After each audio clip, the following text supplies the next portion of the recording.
They're the world's greatest cities, famous for their culture and beauty.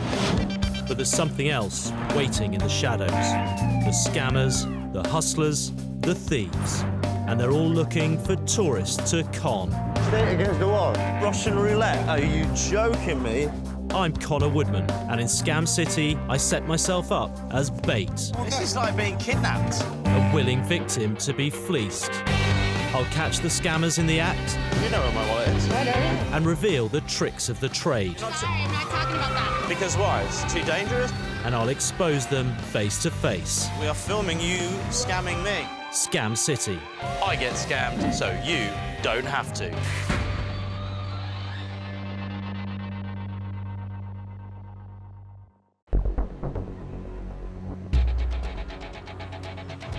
I'm in Paris, city of love and romance, and I'm trying to make friends with a gang of street hustlers. Hey, I recognise you. This white ticket. I recognise you. It's a white, loud. Same glasses, different shirt.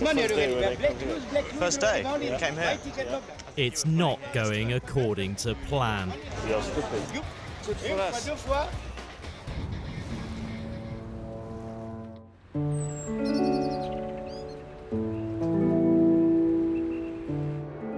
Paris is full of inspiring beauty.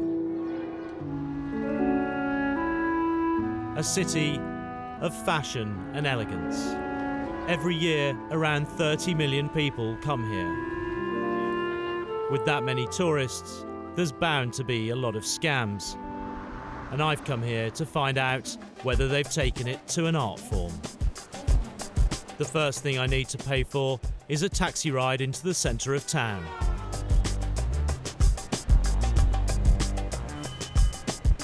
Now, I've been ripped off by taxis in cities all over the world, but I'm expecting the creme de la creme of taxi scams in Paris.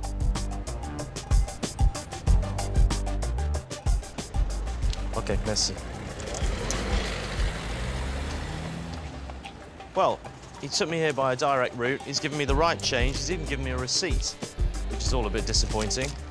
I can't rely on the taxi drivers to rip me off here, then this could be a bit harder than I thought.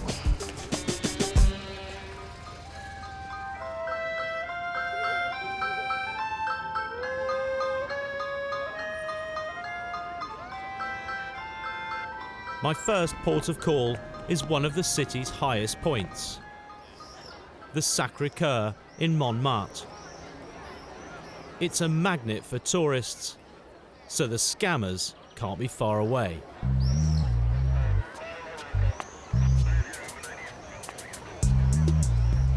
It soon becomes clear that despite the police keeping a close eye on everything, there's some kind of hustle going on.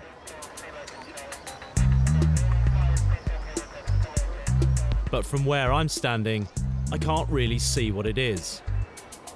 Time for a closer look. What are you doing, man? What's this? My boss, you speak English. Don't be scared. Finish, okay? You from where? London. Africa. It's the first time you come here? Or Where the are you second from? time? Where in Africa? Ghana. You know Ghana? I know Ghana, yeah. Yeah, it's my country.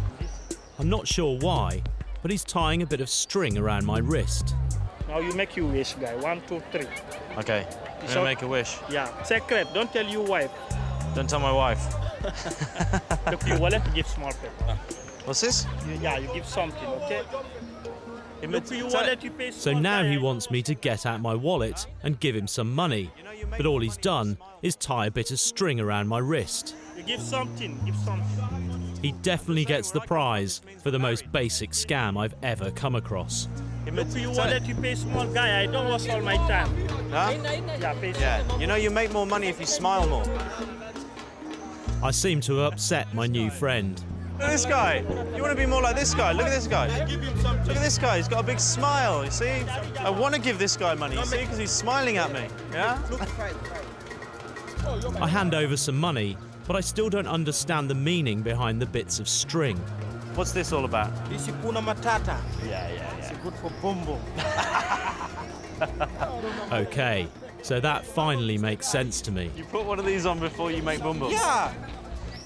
By selling lucky charms that they claim will help you in the bedroom, These guys have found a way to capitalise on Paris's reputation as a centre of romance.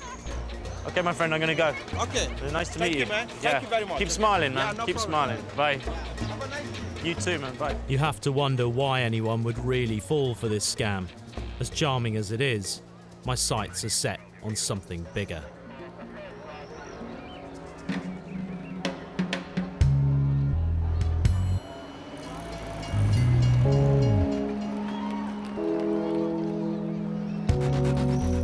From the Sacré-Cœur, it's a short stroll to the shops of Montmartre.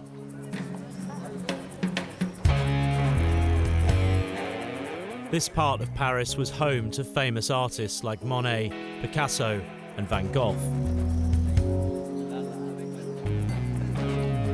But even when they worked here, this place was all about the hustle. Today, Montmartre is lined with dozens of galleries, each one filled with hundreds of paintings that cater to the tourist demand for genuine but affordable French art. There must be a lot of money being made here, and my instincts tell me that where there are lots of tourists, there are usually scams.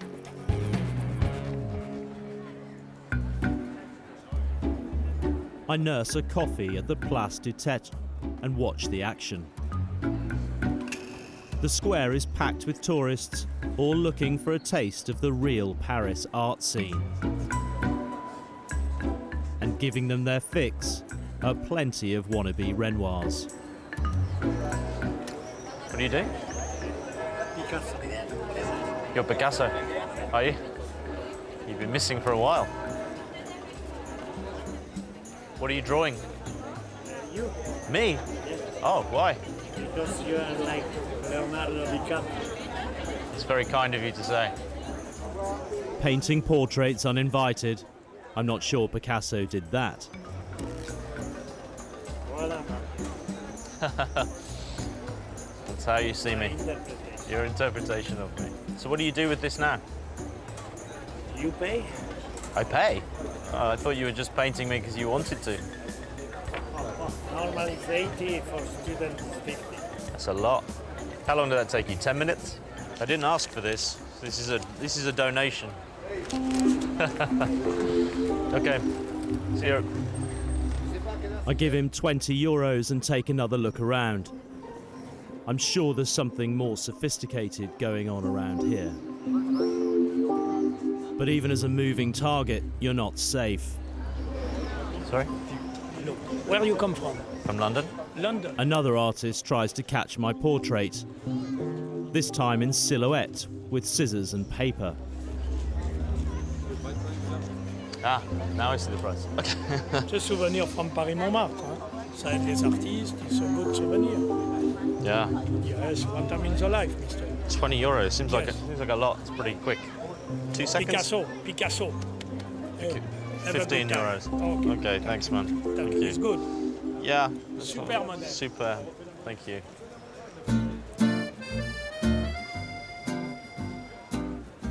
Meeting one Picasso's amusing, meeting two, and the joke's already wearing thin.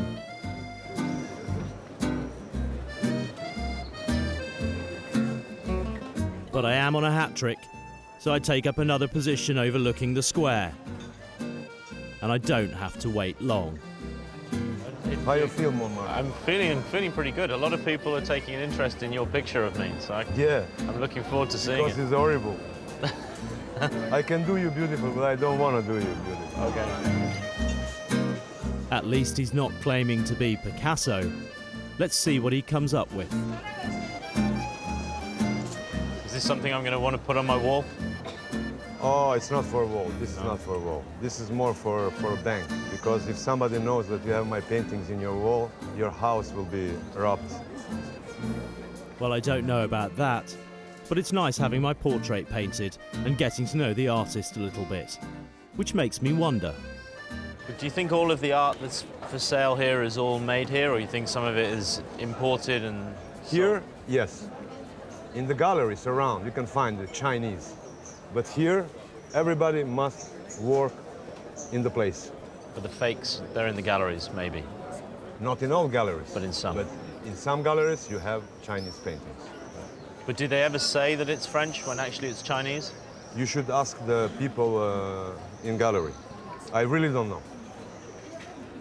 Oh, wow. This is beautiful. Thank you. All you need is love. Pam parararam. Thank you very much. That's all for me. He's a good man. I like English.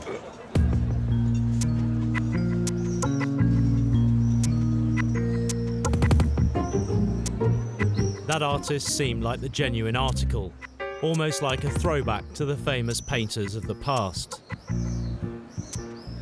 But what he said about Chinese art in the market has me thinking, is there a problem with fake paintings?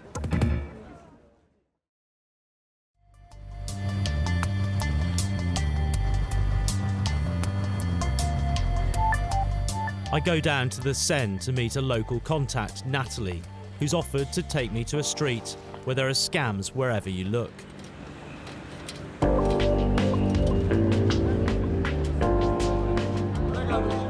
We go to the Rue de Steinkirk, where I'm confronted by a familiar sight.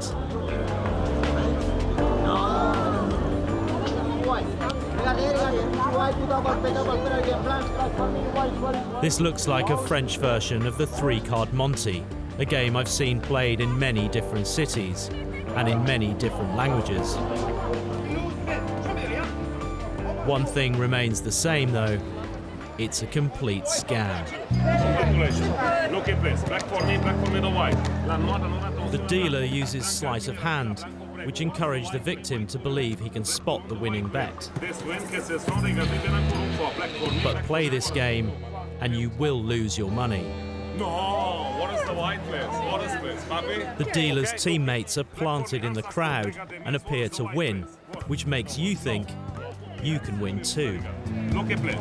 Black for me, the white. This and this. Time to make our bet. What is this? 20, middle one. No, minimum 50, please. It's 4100. You think it's on the middle one? This? This one? No, this one. Ah. Lady. Questa. Black for me, white for you. For lady, yes. You think it's this one? Okay, open this. This! Ah, Open this! there you go. No, Wrong lady, one. open this. Maria. Just like that. This? It looks like some of these dealers are making a lot of money very quickly. And there's several three-card Monte games taking place on this street. They've taken all my money, but the dealer's acting nervous. All at once, they start to disperse, taking the evidence with them. This is the biggest three-card Monte operation I've ever seen, and it makes me wonder how organised it is and whether there's one person behind it all.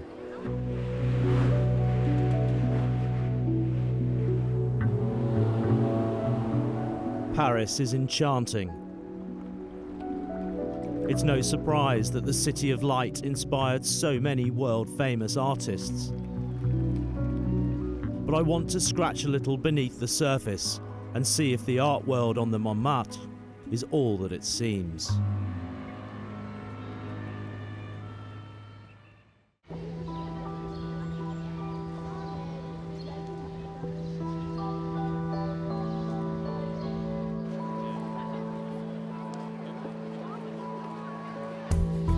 The possibility that Chinese fakes are corrupting the art market in Montmartre has been bugging me.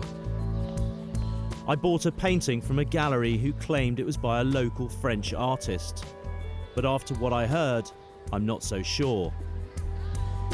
I'm meeting a local artist, Madani Mbaki, founding president of the Association Paris Montmartre. He might be able to tell me whether I've been scammed. So I bought this yesterday. I'm very happy with it. I think it looks lovely. It's from by a French artist, I believe, from an art school in Rennes, and I'm just wondering what you think of it. Wow. Wow.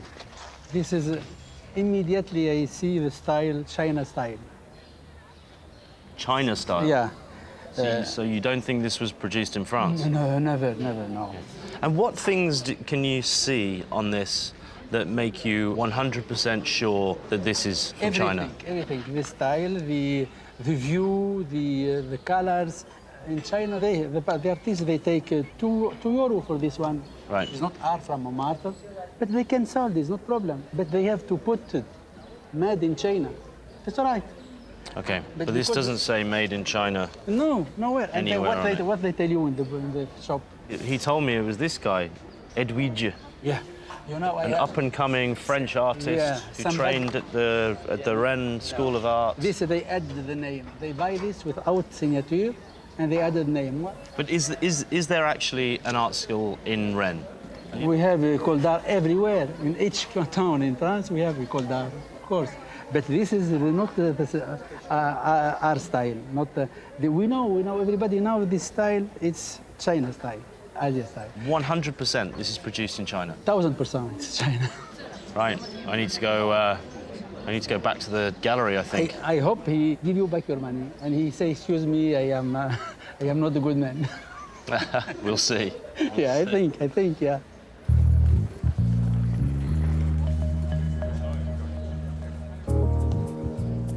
Well, it looks like I've been ripped off. What I thought was a work of art by a genuine French artist may well come from a sweatshop in China. I'm going back to the gallery, not to get my money back, but just to get the truth.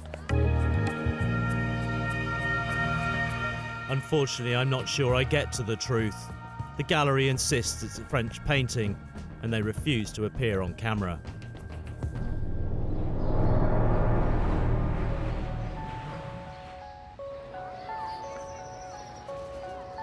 It's disappointing that the gallery owners won't cooperate. I suspect an awful lot of Chinese paintings are being sold here, and that's a hot subject. After all, who wants to buy a genuine Montmartre painting that's made in China? I decide to go back to the street where the three-card Monte players are working. This time, I want to find out who the boss is, because whoever it is, he must be making a lot of money.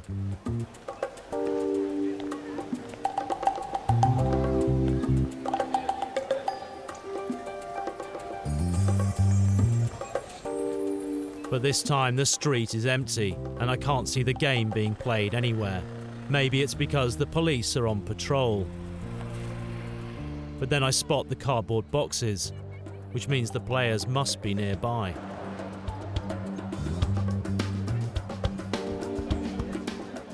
Well, I've been up and down that street looking for the three-card Monte guys I saw before, and there's no sign of any games, and I can't see any recognisable faces either. I'm going to have to come back another time if I want to find a game.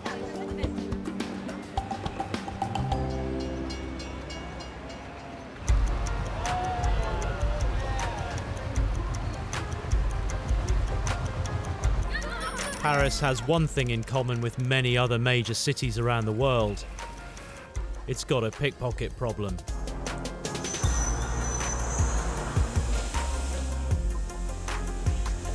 So I'm on my way to the Louvre to meet an expert in the art of lifting other people's belongings.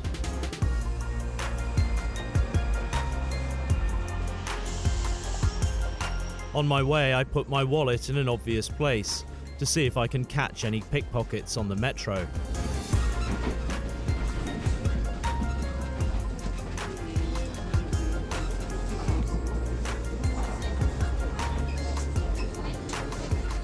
The pickpockets aren't biting today, but at the Louvre, it's been a different story.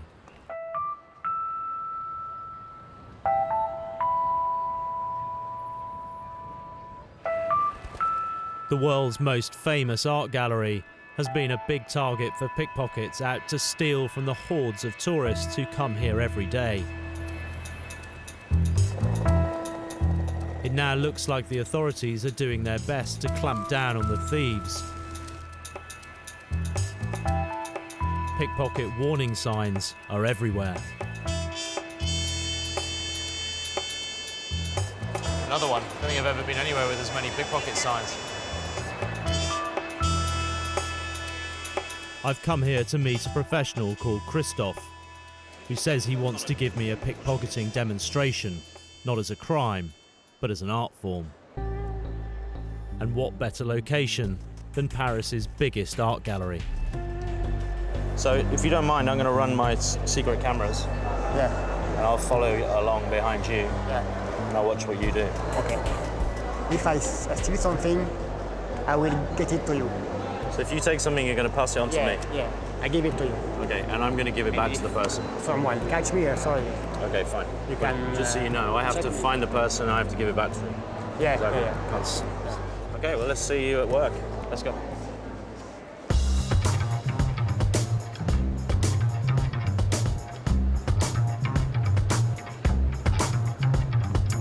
Christoph surveys the crowd like a master painter contemplating a blank canvas. I check his bag, but he has nothing. So, yeah, it's more about timing and situation, you know.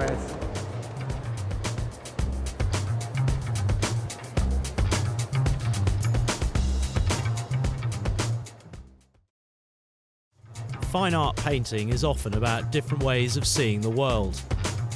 Right now, I'm starting to see things from a pickpocket's point of view.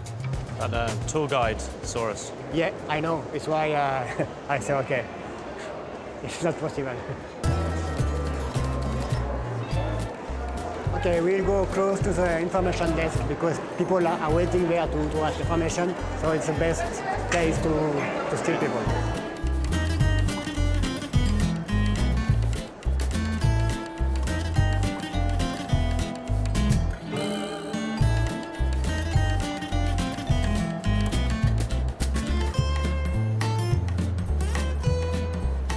Finally, Christoph has found a target. The blonde girl with the red jacket, Yeah. Are you not worried that her friends are going to see? but we need more people. Christoph asks a member of our camera crew to be his decoy. You will come close to me, we're friends, we talk about the museum. Okay, so We move in I think the Mona Lisa is kind of and take up positions around the mark. I think That way? it's this way. yeah. Okay. And now it's up to Christoph to apply the masterstroke. Do you speak English? Okay, I'm looking for the Mona Lisa. Christoph steals the woman's purse. And then I move closer so he can hand it off to me. Okay, we can. Now I've got to return the purse to its owner. I just hope she appreciates the art of pickpocketing as much as I do. Excuse me. Hi, my name's Connor. What's your name? Were you approached about 2 minutes ago by two gentlemen? Yeah. Yes.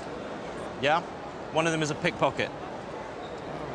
But can you just check in your bag?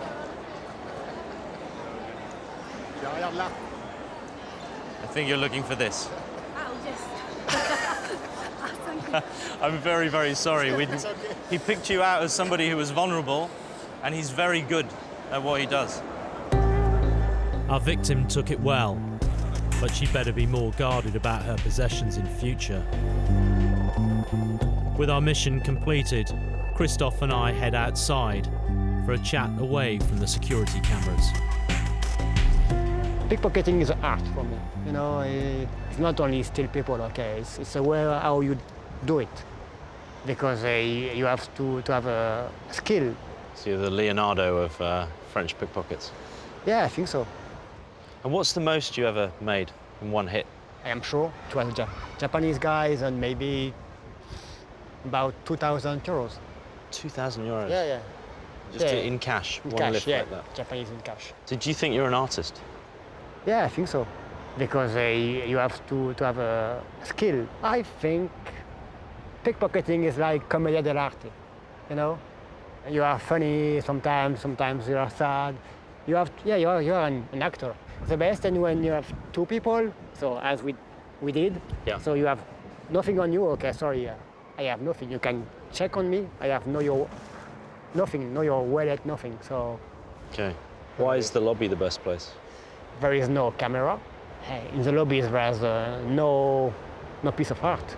And so do you think most of the skill is in the lift, or is it in picking the right person? Picking the right person. Yeah. How did you pick that lady that you stole the purse from? She has his phone on his hand. She put it in her bag, and if her bag is still open, it means she is waiting for a call.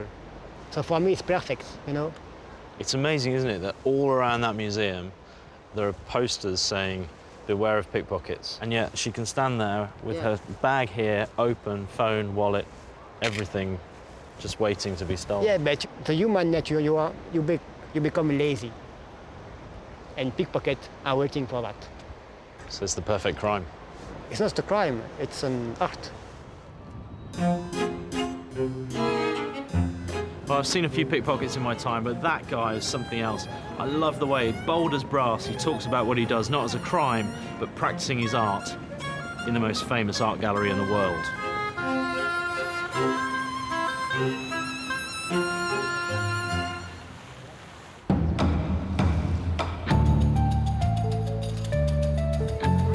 I'm back up at Montmartre to see if the 3-card Monte scam is up and running. From what I've seen so far, this has all the hallmarks of organised crime. So what I need is a cunning plan to flush out the main players, and maybe even the boss.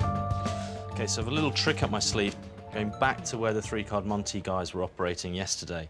And one of the things that they do is they operate as a gang, and the dealer I've got pictures of from yesterday's footage. For example, that was one of the dealers there. But what's crucial to break their cover, I think, is to expose the fact that they're operating as a gang. Now, the 3 or 4 people pretending to play around him are all operating undercover as well. But if they're there again today, then the obvious question is, how come you're back betting at the same place again today? And if they deny that they were there yesterday, well, I've got pictures of them, which might encourage them to talk to me.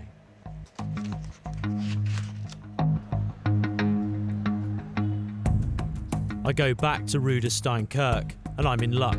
The 3-card Monte is in full swing. Now that I've got my photographs, some of the faces around here are recognisable. The guy to the left of the dealer with the sunglasses was one of the players from yesterday. He must be part of the gang. Hey, I recognise you. What? I recognise you. I don't know you. I know, I say white, loud. You know me? Yeah, you were playing here yesterday. You play money with money already. Black, First day, you came here. Yeah. I think you were playing here yesterday. Only one. You Here, make Villa, me bro. I don't know you. Make a mistake? So, I think that's you. Yeah. From yesterday, yeah? That's you. Same glasses, different shirt. Why you make pictures with me? I'm interested in what's going on here. Would you talk to me a little bit about it? Not a problem. I'm not from the police or anything like that. It's not interesting. My friend, it's not good for this, for what you make. No? No, because it's not good for me. I'm not going to make a Why problem you at all. make pictures? Because this is what I do. I go around the world making a kind of TV show about the kind of things that happen to tourists. It's not good for us. His team is getting really nervous Just try about me understand talking a bit to about him. how the game works, how you guys kind of At operate. the first sign of trouble, these guys disappear. No, I don't want to cause a problem for I you. don't want, you know? I don't know. I don't want came in one TV show or something like this, you know, because it's not good. It's not something good what I make, I know. It's not something good. What about if we compensate He's you for your still time? suspicious, Pay a little bit of money but for your slowly time. he starts to You come talk and, to like, me. Explain to me. Maybe because I I have have his like a- photograph. But I see this game all over the world. I see it in America. I see it in. Yeah, but it's all around the world. It's something like this, you know. Yeah. I like the game. I find the game clever. I find the way that it It's not works is clever. clever. It's something stupid, you know. But Who it- is played this game is stupid, really. Whoever plays the game is Yeah, stupid it's stupid. because they can't win. Yeah, Yeah. you know, Yeah. I mean, I'm genuinely interested to hear more about the game. it's dangerous, you know. When Because the of- police can come, you can go in the jail. For how long? 3 months. 3 months. Yeah, true. Do you ever do the dealing, or are you always the actor? Yeah, You're an actor. something like this. Okay, I was right. He's a member of a team, and his role is to fool members of the public into thinking they might win. But the person I really want to speak to is his boss. Where are you from, for example? I'm from country East. Oh, from East Europe. From Yes, what, Romania? Yes. Okay. What's your name? Christian. Okay, Christian. Maybe another day if you stay, we can speak. But now Can we? I go. Yeah. Can I get a number? Can I call you? Yeah. You have a French number? Christian gives me a number. Hopefully I'll get to meet him and his boss tomorrow. Okay, see ya.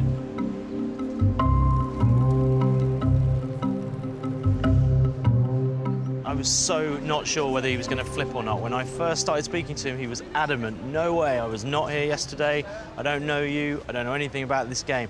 And then when I showed him the picture, just see that little moment of doubt in his eyes, come on, come at me. And then he started talking and, well, clear as day. Anyone who plays this game's an idiot. They're just going to lose their money. But what's brilliant is that I've got an in with that gang. And if he does meet me tomorrow, then I've got a question for him. Who's in control of the 3-card Monte operation on that street?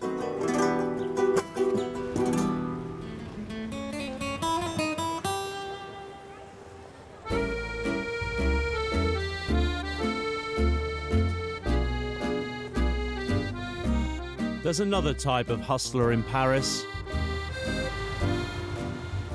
One who isn't after money, but sex. Known as the City of Love, couples come to Paris and padlock their devotion to each other on the famous Pont des Arts. So it's the perfect place for pickup artists to declare undying love when the only thing they're after is a one-night stand. Do they prey upon women who are seduced by the city's romantic aura? Louise is a friend of the crew.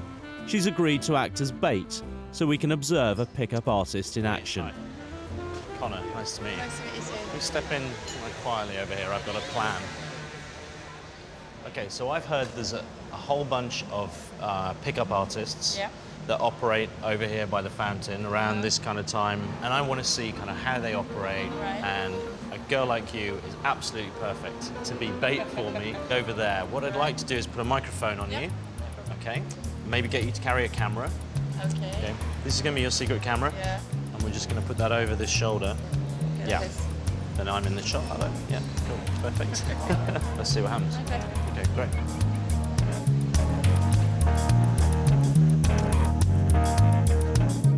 Now we sit and wait.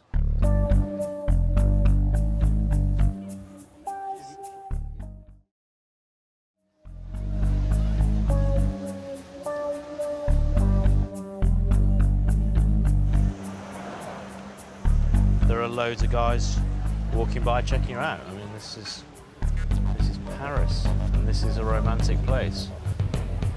The man holding his jacket seems to be on the prowl. Oh no, there's a guy, I so thought he was going to talk to her. A couple of guys already are just that close to coming and talking to her. There's another guy there checking her out now.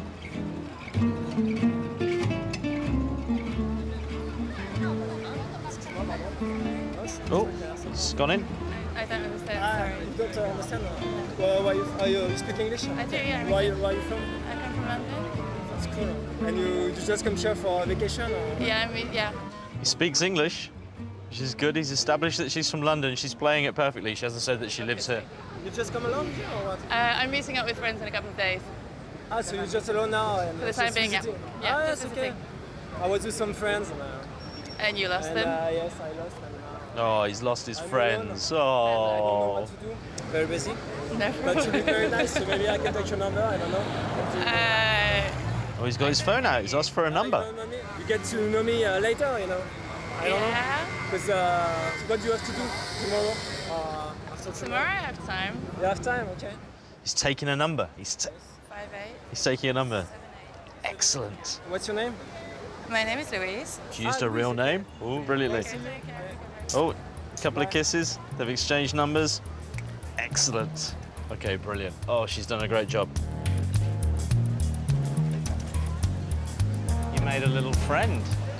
Yes, I did. So you've exchanged numbers? I gave him my number. Okay. And he said he was free tomorrow night and he wants to go for a drink. Cool. Yeah. Okay, brilliant. Yeah? Because what might be kind of funny Yeah.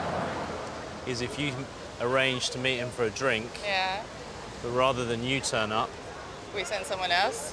You go. Ah, That would be amazing. Let's see what he has to say for himself then, shall we?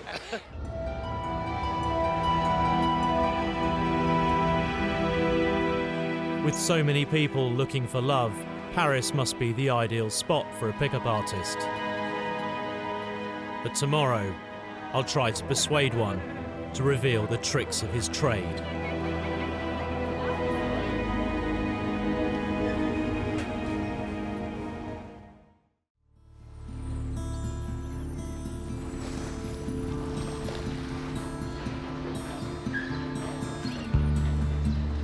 The next day, I get a call from Christian from the three-card Monte gang.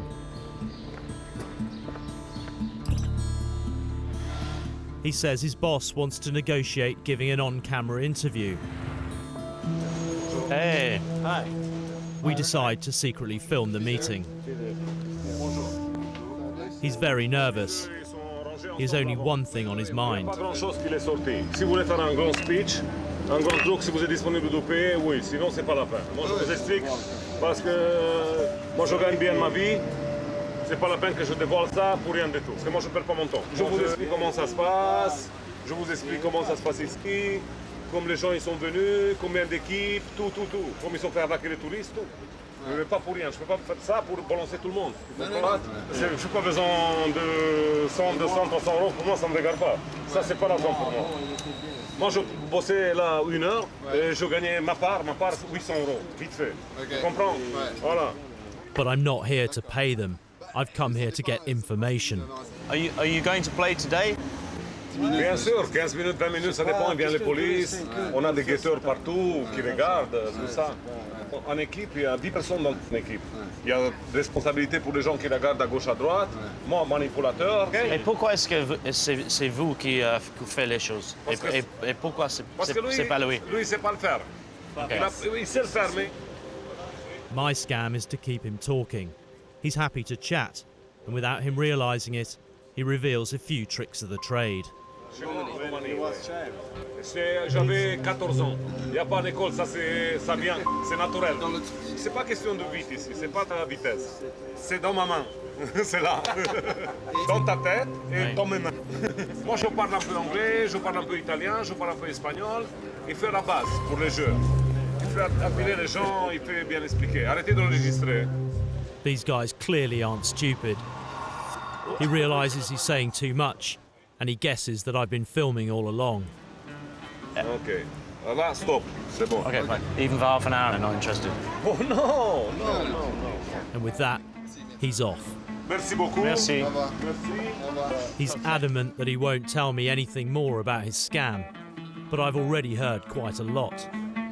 I'd like to know even more, but I'm not going to hear it from him. I've still got Christian's number, but in the meantime, I've got a hot date.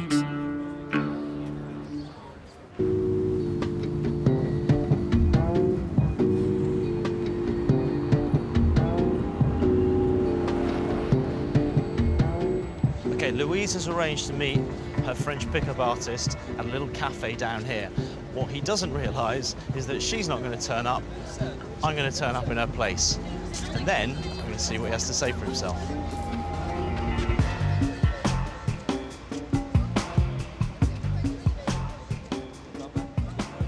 Hi, is anyone sitting here? Yes, of course. Maybe you were expecting someone else tonight. Maybe a tall, beautiful blonde girl called Louise.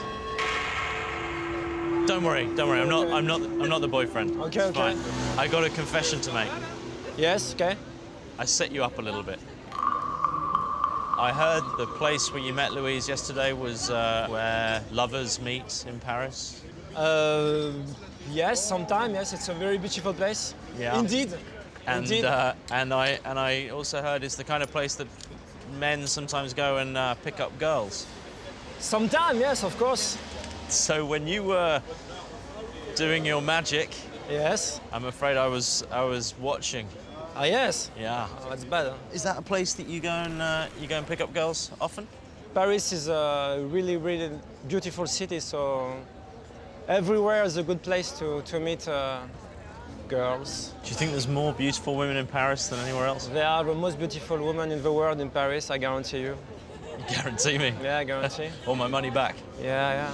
So I kind of got an idea maybe that you're a typical example of a French, what we would call in English a pickup artist. I like the word artist because everybody do it his own way, you know? There's not one way to meet and seduce women. How many women do you think you have seduced in your... Too many women, but... More than 100? Maybe more. And what would you describe your style? I like to be direct with women. For example, if you want sex, you just say to the woman, "Are you attracted to me?" If she doesn't answer, it's yes. Okay. If she answers yes, it's yes. And if she answers no, maybe it's yes. Okay, here's a suggestion. You understand? Okay, so what I'm doing here in town, I'm making a TV show. Ah, okay. Okay. So what would be fun, maybe, if you're game, is maybe we could film you doing your thing. Okay. You do that? Okay, but it's because it's you, huh? I think he's flirting with me now. I'd better watch it. We rig our man up with a hidden camera, and then we watch him go to work. Groups is not good usually, you know. Better to meet a woman alone. The woman we are looking for is a beautiful woman who wants to meet a guy. The way you say it sounds easy. No, it's just you want to visualize. I don't know what's your type of woman. For example, this woman is alone. He spots a woman passing by, and he makes his move. Ah, excuse-moi, pardon. Excuse-moi. Non, je t'ai vu passer, je trouvais que t'avais l'air sympa en fait, c'est pour ça. Tu sais quoi, t'as l'argent des amis, non? Ou pas du tout? Non, juste marcher comme ça. Moi tout de suite après le travail et se balader. Tu fais quoi dans la vie? Tu travailles dans quoi? Je travaille dans un cabinet de conseil. Ah ouais, merde, c'est pas très... Moi je suis ingénieur à la base. Ah oui? Ouais, j'ai pas l'air comme ça, non? Okay, that's a good start. He's already got her laughing. Ouais, j'aborde les filles comme ça, je me dis c'est l'été, je viens de me faire larguer. Now he's playing the sympathy card. Let's see if it works. J'ai pris son téléphone, j'ai découvert que ça faisait 3 semaines qu'elle couchait avec un mec. Et ça faisait longtemps que tu t'avais... Ça faisait 8 mois que j'étais avec elle. J'ai découvert, genre, j'adore ton corps, j'adore ton corps, j'ai envie que tu me caresses, je me touche en pensant à toi, des trucs comme ça, quoi. Est-ce que tu trouves ça normal? Non, c'est quelqu'un avec qui tu plais. Mais Tu veux quand même boire un verre? ouais, si tu veux. C'est toi qui me proposes d'aller prendre un verre? C'est moi. Bah viens, on se prend un verre, on va là-bas, là, en face, à la terrasse, c'est cool. Ouais, ok. He's like a pro. She's even buying the drinks. Bon, bah écoute, Kim, à notre rencontre, peut-être à notre futur amour, le mec il se fait à nos 3 futurs enfants. And he's gone, just like that. It took him about 90 seconds to pick up a girl, about another 2 minutes, and he's gone for a drink. There isn't a woman in Paris safe with that guy around, not a single one. Autant en voir très loin, hein, à nos retrouvailles. Finally, a member of our crew reveals our secret to the unwitting girl. Elle va me dégoûter là, elle va me tuer là. Elle va me tuer. Ah enfoiré, tu vas me piéger. Non mais je te trouve vraiment sympa, ceci dit, comment ça n'a rien à voir. Mais j'étais sincère avec toi, Kim. J'étais sincère, je te jure.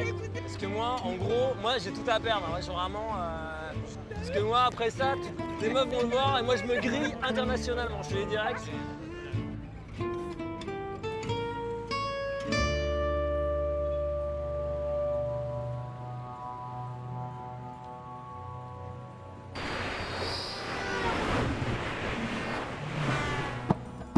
Later that evening, I make a final call to Christian, my contact in the 3-card Monte gang. He agrees to meet me, but in secret, without his dealer. This could be my final chance to find out who is in charge of the 3-card Monte operation.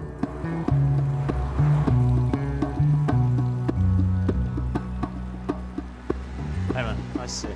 Hi. Thanks for meeting me again. One big question for me. When I walked up the street, Yes. there were 8, 9, 10 games. Yeah. Are they all working individually, or is it one organized game? It's, One game. Which everybody work for his team. Everybody has one team. If you make 3,000, he don't give for another. No, this is like a competition. Something like this, yeah. So it's not organised crime. It's every man for himself. And how much is a good day now for a table? You can make 1,000, 2,000, maybe 3,000. 3,000 euros in one day? Each table. And what is it that he does? How does he do it? He have, here is the white, and there is the black. Black's on the bottom and white's on the top. It's one of the oldest scams in the book, and yet people still queue up to lose their money to it. For this game you need exactly 21 euro, because you need one newspaper for this, and this is 20 euro. So you need €1 for the newspaper. Yeah, and this 20 euro for the discs. Yeah. And then you can make 1,000 euros in a day. Yeah.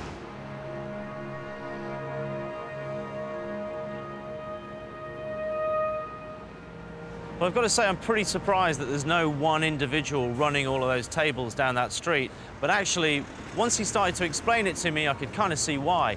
All you need are a couple of cardboard boxes, 3 black discs, and half a dozen friends who know how to play the game. And you're in the 3-card Monte business.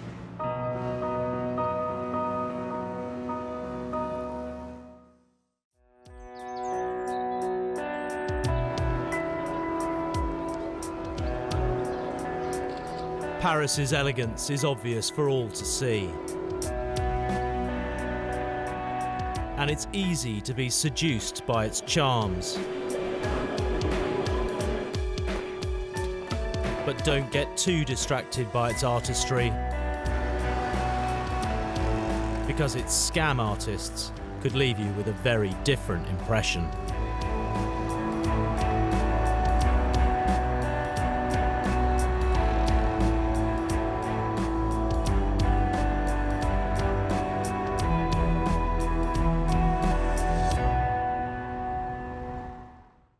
They're the world's greatest cities, famous for their culture and beauty. But there's something else waiting in the shadows. The scammers, the hustlers, the thieves. And they're all looking for tourists to con. Stay against the wall. Russian roulette? Are you joking me? I'm Conor Woodman, and in Scam City, I set myself up as bait.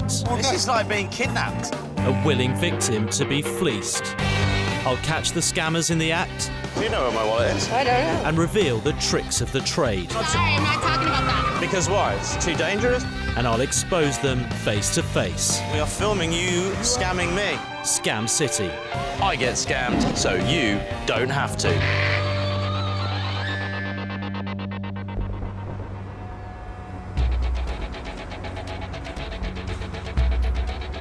I'm deep undercover in my own city, London. But things are starting to go very wrong. Are you filming now? I really think not. Hey, whoa. Which one? Guys, can you come back inside? No. Mate, let go of me.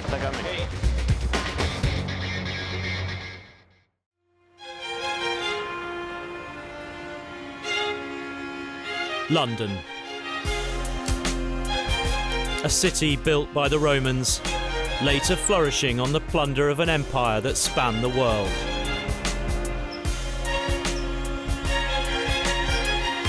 Today, the streets are paved with the tourist gold, brought in by 15 million visitors a year, here to soak up the tradition and the history.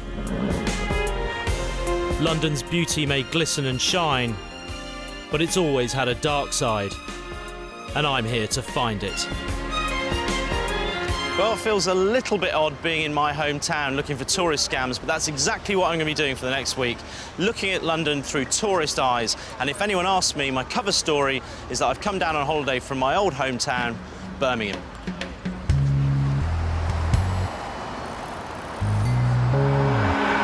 I head towards London's Oxford Street, one of the world's most famous shopping streets and a hotbed for scammers. This is free. This is free. This is a shop I've walked past many times before. It's always rammed full of tourists. You know this one, don't you? It's called Christian Dior. You know it? Where are you from, lady? Italy, Buongiorno. It's free. We're giving it away free. Anybody else want Christian Dior? Who wants free perfume? Who wants free aftershave? Please raise your hands in the air. It's free. Who wants free perfume? Who wants free aftershave? I've been watching that perfume seller down on Oxford Street for a little while now. Now, I've seen him before, even though he always claims he's having a closing down sale, which makes me just a bit suspicious. So I'm going to go down with my hidden camera on, posing as a tourist, and see if his deals aren't just a little too good to be true. If you go onto the website to buy this, it's not cheap. It costs £40 to buy. Expensive. In Oxford Street, you only pay half price. You pay only £20 for this one. But because we're closing the store down, guys, today you get everything else to go with it in the bag, over £185. Everything else is completely free of charge. Is that okay? No wonder there's a crowd. This guy's giving away a bag full of perfume for just $30. Everyone, are you watching? This is free. This is free. The crowd are lapping it up. But let's see what you get for free. Was yours a man's shirt or ladies? A man's, please. A man's shirt, looking after yourself. I like that. That's what we like to see. Okay, right, here we go. This is free. Yeah. We're closing the store down, guys. Free and free. And that one's 20. Thanks for your patience, mate. Appreciate that. Thank you. Tell your friends. Thanks very much. Cheers. Cheers.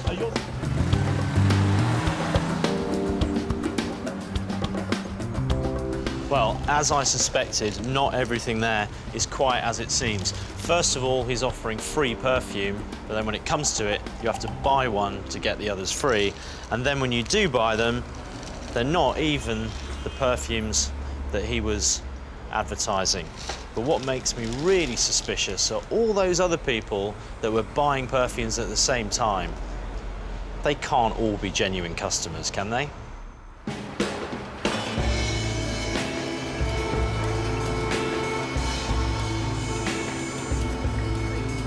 I'll be back tomorrow to check this out. For now, I dump my bag of cheap perfume and set a line to catch another type of scammer.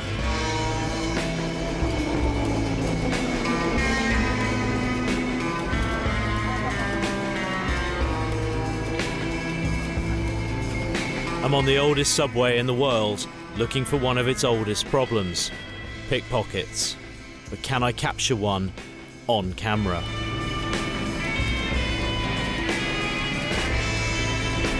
No luck, not even a nibble.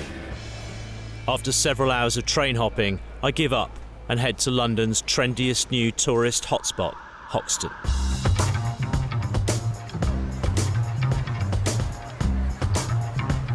I've heard phone snatching gangs have been working the area, targeting tourists in restaurants and cafes.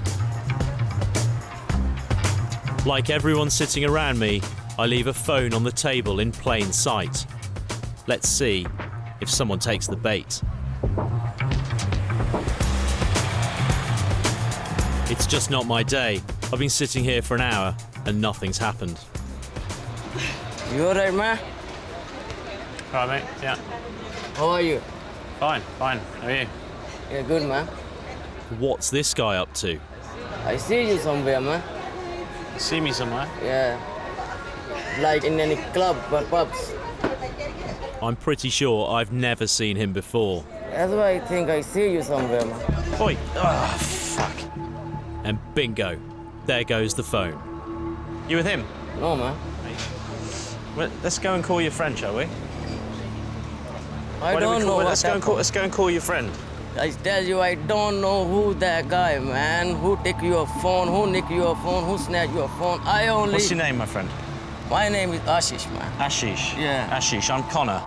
Let's say you meet that guy, call that... If you meet your mate again, call that number. I tell you, okay, I don't know this guy. You say you don't know him. I think maybe something tells me you might bump into him again. That's no good, man. Why you give me a trouble, man? I'm not getting you in trouble, Ashish. I'm not getting you in trouble. Off, man. What you doing? That number, just call me. Fuck off, man. I don't call him that number. I'm sitting down having a Coke, and along comes the most blatant distraction technique, but while I was looking that way, the other guy's leant over, and he's stolen my iPhone.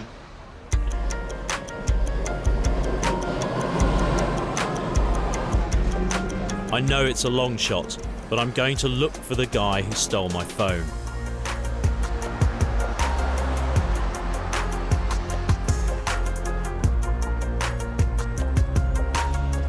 In a city of 8 million people, this is going to be like looking for a needle in one almighty haystack. If I were a thief, I'd operate around London's busiest tourist landmarks. Walking around Trafalgar Square, it's clear to see what the London tourists come here for. They're distracted by the sights, the culture, and the buzz. Perfect conditions for a thief. I need some help, and from someone closer to the street.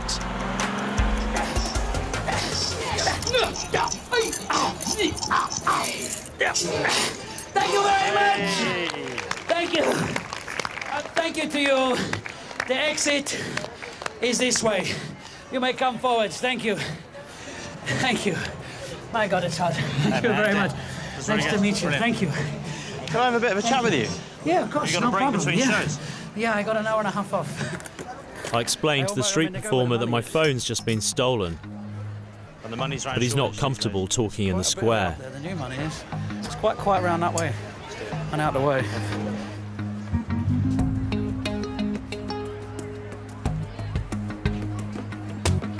So why didn't you want to talk around there? Well, there's an Eastern European gang that operate round there that I've had problems with in the past. I've been assaulted, and I've had friends who've had trouble with them as well. When you say a gang? Yeah, they're quite a large lot. They're fingering quite a lot of pies. They do the ones you'll see straight away as they do the live statues and stuff like that. They tend to be the really poor quality, very grabby ones. But they're kind of a front and a draw for people because they operate with pickpockets behind them. I've walked past these human statues many times. It never occurred to me that some of them may have a more sinister purpose. I got assaulted last year. You got assaulted? Yeah. How? I was beaten, kicked and punched and spat on by one of the gang because I pointed out what she was doing was illegal quite loudly. I watched her in the middle of ripping somebody off. And being the kind of man I am, I got involved and then kind of regretted it. And was it multiple characters? There was 2 people involved, one of whom carried out the assault, and I continued with them on the phone to the police, and they've got a lovely 10-minute recording while they got there. But then we went into an underpass, the second guy, the minder, turned around and pulled out a knife. So these guys are pretty nasty then? They do, yeah. I mean, there's one of the artists, got banned from a pitch by the London Eye because he threatened to cut somebody's throat because they got involved. So we've seen them. They turn up in a transit van and ship out the 20 guys to do the day's work. And they're very obvious.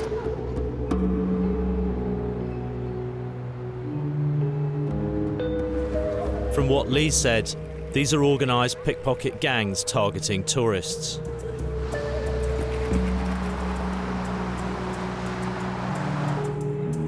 Was my phone stolen by a gang? And if I keep looking for it, am I getting myself into something heavy?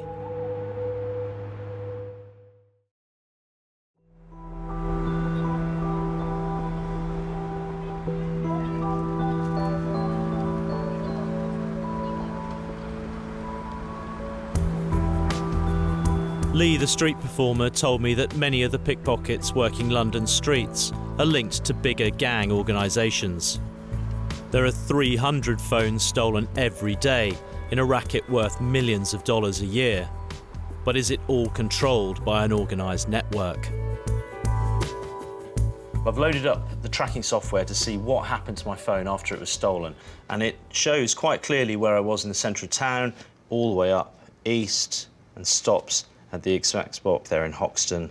After that, it goes up the road, and it stops in Dalston. That's where I'm going to go next.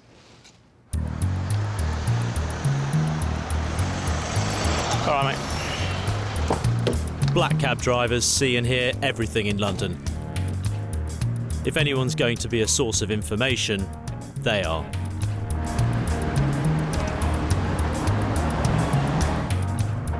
How's London at the moment? Busy?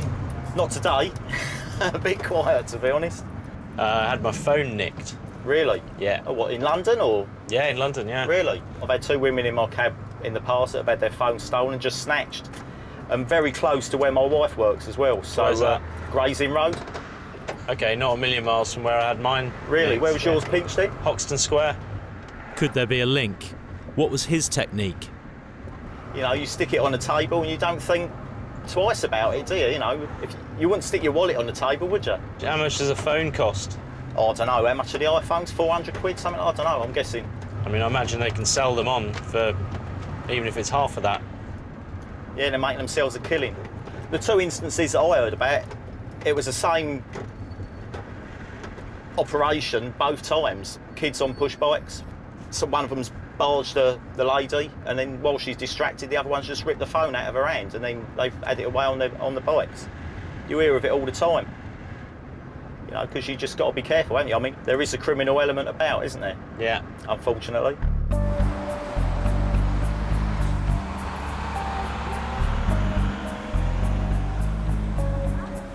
I'm in Dalston, on the hunt for my phone. It's a regenerating district, but elements of its edgy past remain. Everywhere I turn are places selling second-hand mobile phones.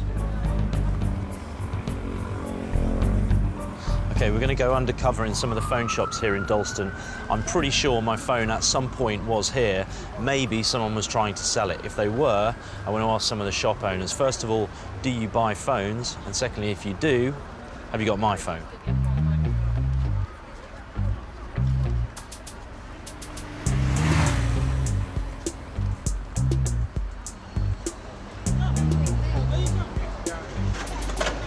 Hello, mate, you all right? Can I have a look at that iPhone 3, please? How much is that? 110. 110? No, it's not mine. I had my iPhone 3 stolen the other day. Oh. I tracked it. I put a tracker on it. I tracked it to somewhere around here. No. So You're thinking this one? That's not that one, no. We buy all from one company. No, we don't do that. You don't buy them on the street. People do, though, right? I buy phone with the ID. If it's not the same ID, we don't buy. Right, OK. Plus 18. If it's younger than 18, we don't accept it. You put what they're calling. There's a special software in your mobile. You can find your area where they phone. Yeah, that's what I used, and I tracked it to this part of Kingston Road here. But So there is about 20 shops in the high street. I know. All right, mate. Thanks a lot. See ya.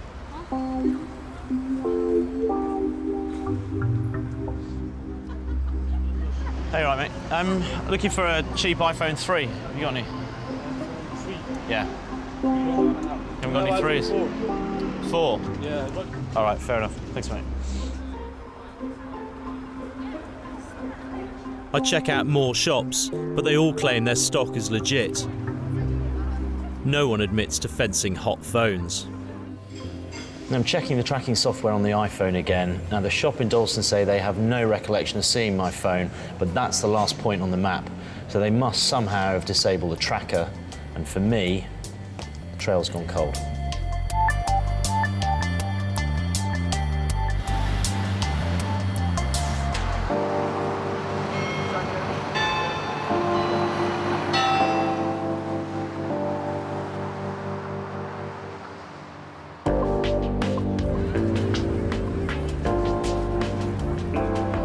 I give up the hunt for the phone gang and head back to Oxford Street for another sniff around the perfume shop. Hands up, you want one. Free. We're giving things away for free. We're promoting. Free. Get your hands up, you want one. Free. Here we are, guys. Three. Some of these customers have a familiar look about them. You're back again. Three. You're here again. Three. You work for this guy. I don't want somebody Yeah. to get 2 or 3. Do you want to talk to me about it? And someone to get Talk to none. me about it. We want everybody to get Huh? some, all of you. Do you get like commission, or does he pay you a wage, or what? Come in, guys. Move in to the line, sir. Come in, guys. You're not taking your, not taking your perfume with you. No, bro. I work here, bro. You just pretend to buy it. Yeah. Just to get other You people. are a free worker here. Okay. So you pretend to buy it to get other people to think that it's a real deal. Yeah. I'm just interested in kind of how this works. Yeah. Because obviously I'm watching people pretending to buy stuff from you. Yeah. And turn around the back. On the front, turn around the front. Fragrance promotion on the back. Yeah, we're not hiding nothing from nobody. yeah, it's not completely honest though, is it? What's dishonest about it then? Well, people are pretending to buy stuff. They're not. They're what you call crowd encouragers. We're not breaking any laws, mate. We're not selling heroin to people, we're selling perfume. At the same time, they're still pretending to buy perfume, aren't they? To encourage other people to buy perfume. Well, it's the same thing, mate. It's business, isn't it? If you go to a wedding and there's a buffet, nobody wants to be the first one in. No one wants to be the first one in the queue, do they? As soon as one person goes in, next minute everyone's in behind them. In life, mate, we're all sheep, all of us. You, me, everybody. We're all sheep. Simple as that. It's a clever pitch. Give them something for nothing, play to their greed, and count the money. I'm not trying to cause any... See people there to clap when they have to clap. It gets people excited. That's the show that we put on every day, you know what I mean?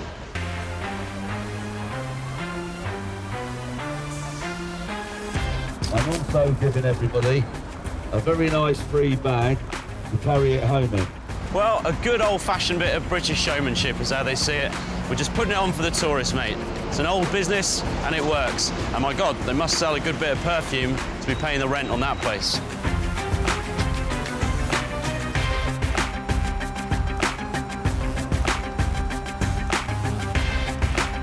I cut through a few back streets and I'm in Soho, London's famous red light district.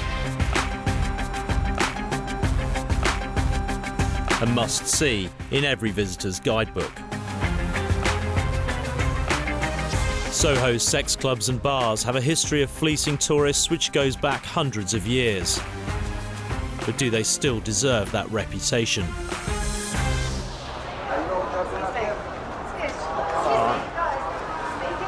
Little bit, you know, and there's no obligation.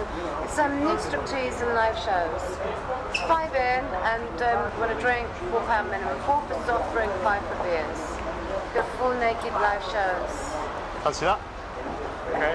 Why not? Oh, we're not in London very often, are we? You've got to, you know, if you're in Sorry, mate, Soho, you've got to I see got a it. strip show. Come on. Aye, yeah. You know. Have the real experience. At least. All right, Enjoy, thanks. boys. Thank you.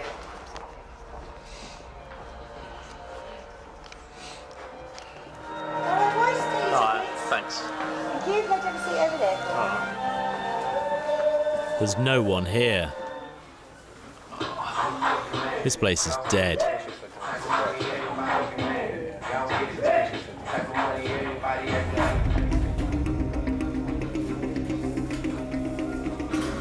It's expensive, but hardly a scam. Time to get out of here. The more I look around, the more I wonder whether I've got it all wrong. Maybe Soho sex clubs aren't the hotspots for tourists they used to be.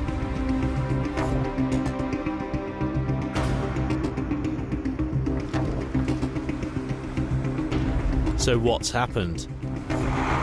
Has Soho cleaned up?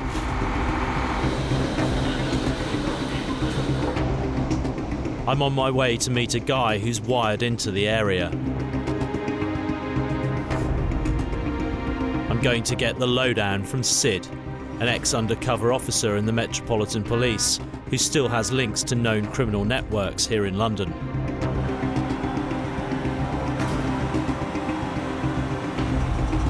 You used to be a policeman, right? Yeah, that's right. Round here. South East, East End. Vice, that kind of thing? Well, we used to do a bit of that. Drugs, all that sort of thing. Murders, rapes, whatever you want to know. I mean, it seems to me a little bit as though the old kind of vice centre, which used to be in Soho, you know, going back to the 60s and 70s, has sort of moved a bit. There don't seem to be as many of the old sex bars and the strip joints and the clip joints as well, as there used to be. Nowadays, it's gone down a level. It's just become really sleazy, and people try to avoid it now. It doesn't draw people like it used to. I mean, Soho's changing anyway. Can you tell me where I might find some of those places that you're talking about, the more dangerous, edgy places? Well, I can certainly take you to at least one, I know, maybe two. Depends what you want. But I'm going to warn you, they are. I mean, it's murky and it's dangerous and it's not nice. So you think you could actually get heavy, you could get violent? Oh yeah, without a doubt. There's a pervading sense of violence in these places, especially when you get a bill presented to you and you go, oh my God, you ain't going anywhere. They will get their money off you one way or another, even if they haven't marched you to a cash point or anything like that. You'd be happy to show me a place like that, go in a place like that with me? Yeah, yes, it's not a problem.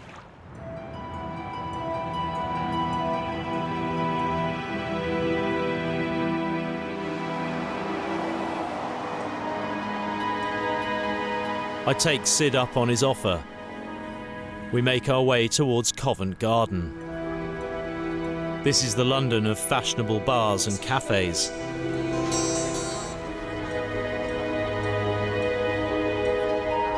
Is this a clip joint like Sid says? If it is, my plan is to try and turn one of the girls. Maybe she'll tell me some clip joint secrets. First warning signs, doormen built like tanks. Oh, that's two of us, yeah. Thanks, mate. Hi, how you doing? How much? 20 to come in. This place is rammed. It's in a completely different league to the club I was in this afternoon. Cheers, mate. Yeah. £5 a bit? Yeah. Reasonable enough? Cheers, mate. Thanks, mate. There's a real buzz about the place. That guy's getting led off somewhere. But something tells me not everyone is happy. There's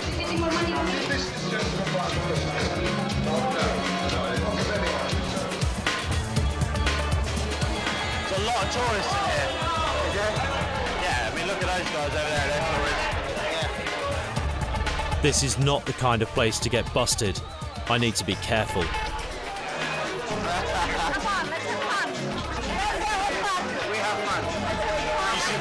Okay, let's go upstairs. If that's good, yeah, let's go.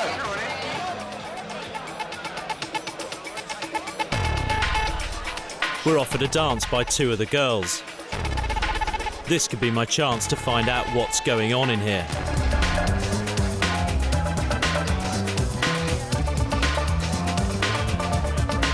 Hey, whoa. She can't keep her hands off me.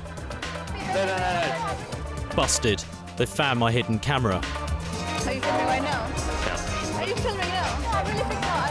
Okay, well, look, we don't... Let's talk this through. Let's sit here and then we can't see you. I don't want to record. Yeah, sit there and then it's fine. I'm really freaked out. One of the girls seems willing to talk, but the other girl is about to blow my cover. Time to go before I get thrown out. Or worse. Which one? Guys, can you come back inside? No. Listen. Can I talk with you? Guys, guys. I feel a massive hand grab hold of me. Mate, let go of me. Whoa, that was suddenly really heavy. They're taking our pictures, they are... that guy grabbed hold of me and shouted, guys, never ever come here again.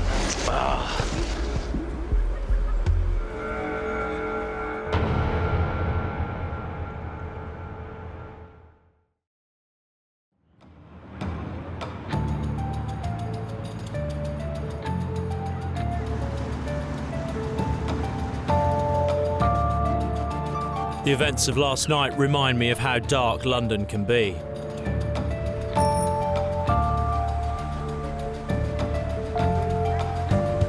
I'm back in Soho, famous for its bars, chic cafes, and sex clubs. In recent years, Chinatown's operations have expanded. It's advanced guard, Chinese medicine shops.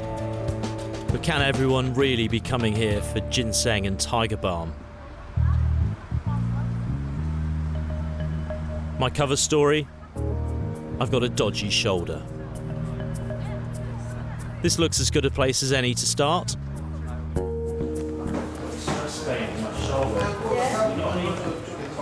Anything I can take for that? Yeah, it's okay. Stress thing. My phone's stolen. Your phone's stolen? Yeah, I was battling. Yeah, okay. Massage, relax, get rid of this stress, okay? Massaging, that's the solution. Sure, yeah. It help you relieve the tension from your body, from head. Sounds convincing. You got me all right. Thank you. 2 women. That's unusual. But you know what they say, many hands make light work. It's okay? God. Yeah. One? Yeah.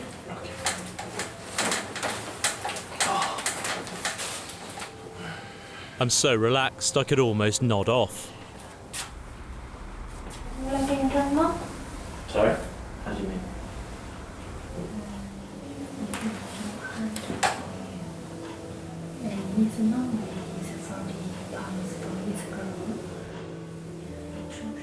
Halfway through my treatment, they've stopped massaging my shoulder, and for an extra $120, they're offering me something a little more personal. This place promises traditional Chinese cures, but the girls are delivering a more hands-on service. Okay. No, I don't think so. Yeah, I'm sure it is really nice. But you're going to have to take no for an answer. Sorry. Thank you very much. Okay? Okay. Bye-bye. See you. Bye-bye. Bye-bye. Thank you.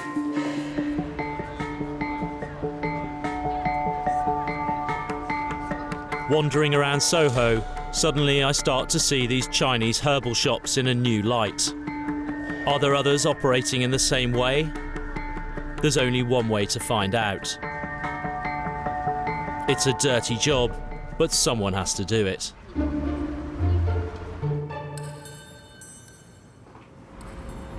Okay, how much? I know what?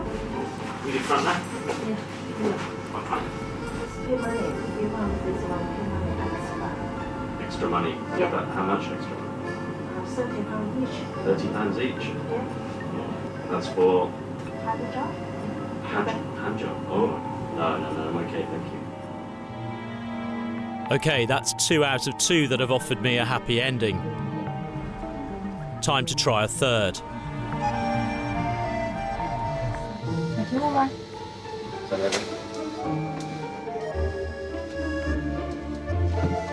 I think I know where this conversation is going next. Oh, it's a bit naughty. It's time to own up. I'm making a television program. No, no. TV. Yeah, TV, look, there's a camera. Yeah, one camera. Not happy. Why? Why? Yeah. Because to see what happens. No. Word of my secret filming has not gone down well with the management. It's not allowed to take photo in the room. What shouldn't be allowed is tourists come here and all they want is a nice no, massage. It's not allowed. You should ask in advance. Yeah, it breaks the English law. Filming. No, it's not allowed in the UK. It's not very polite. You should ask the permission first. Yeah, but if I ask permission, maybe you wouldn't behave the way that you behave. Why do you offer massage for people who've got therapy problems? We do massage, people who have stress? treatment. They come for treatment, but it's all about sex, isn't it? Sorry? It's about sex. No. Yeah, because you come in. You can leave. It's okay. You come in with a genuine problem, and then you get offered hand jobs. Is that the real business? Is hand jobs? No, it's not. Do you want police to be here? I can ask police to come here.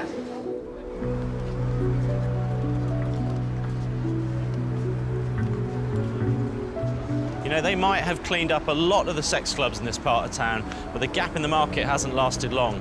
Now, you pop into one of those Chinese medical centres looking for a bit of stress relief, and the scammers are primed and ready to take you for a ride.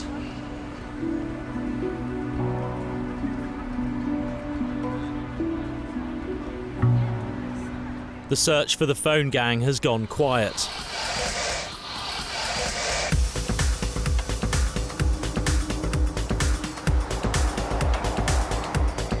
I'm back in Hoxton where the phone was stolen. It's become a clubber's paradise for a new generation of tourists. The kind of place where people let their hair down, get distracted. Perfect for scammers. I hit a few of the bars and clubs. Maybe the two guys who stole my phone are working the same area tonight. But as far as thievery goes, it's a quiet night. The club is closing. Time to find a cab. Wow, what's happening, big man? You Alright, bro? I'm right, mate, yeah. What are you up to, man? Just wondering what's going on here. What's your name anyway, bro? Connor. Connor? Yeah, Same. Jason. Mad ones, like, get me. So what are you up to, man? Oh, listen, man. Come, Just let coming me out talk of this to you. club, man. Just coming out of this club. What could this guy want to Yo. talk to me about? You wanna have a little, you get me, a little party thing, you get me, I'll hook you up, man. You get me, I'm the connection, like, you feel me? Why not, man? Yeah? Why not? For real, like, you get me? I don't know you, though, do I? I don't know you. You can't just trust any motherfucker you just see, you get me? But me as a man, like, when I approach people, when I look at their eyes, I know if, like, you get me? If you're real or you're fake, you get me? So that's what I'm saying. But there's a nice club down there still, like, you get me?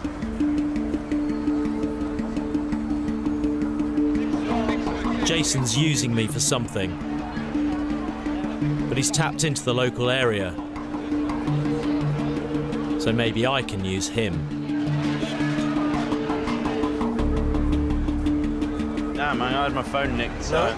Your phone? I had it stolen, so I... Stolen? Yeah. How can you get your phone stolen, bro? It's Come on, easy, bro. You can't let no one touch you out here, man. Bro, till my last breath. You get me? For someone to take something from me, you have to get a motherfucking gun, you get me? And you must have a motherfucking balls to squeeze that shit. Because I'll look in your eyes and snatch that shit from you and blow your fucking head out. No, I'm only joking. Like. He's got a strange sense of humour, but I'm going to ride with it. Alright, then, so what you want to do, like, yeah? Because I'm saying we're going to hook up with these girls, yeah? Let's do it. I'm going to finish this. No, yeah, one saying, like, yeah? We're going to get a card from there. What we do, like, yeah, because these girls, they like having a session, yeah? Just draw, like, some dough, like, get me, like, 2 bills or something, you get me? Okay. To go have a party with them, go chill out, you get me? Come to my yard, you get me? Straight up, yeah? Yeah, come across over, Hang on, I need to go for this.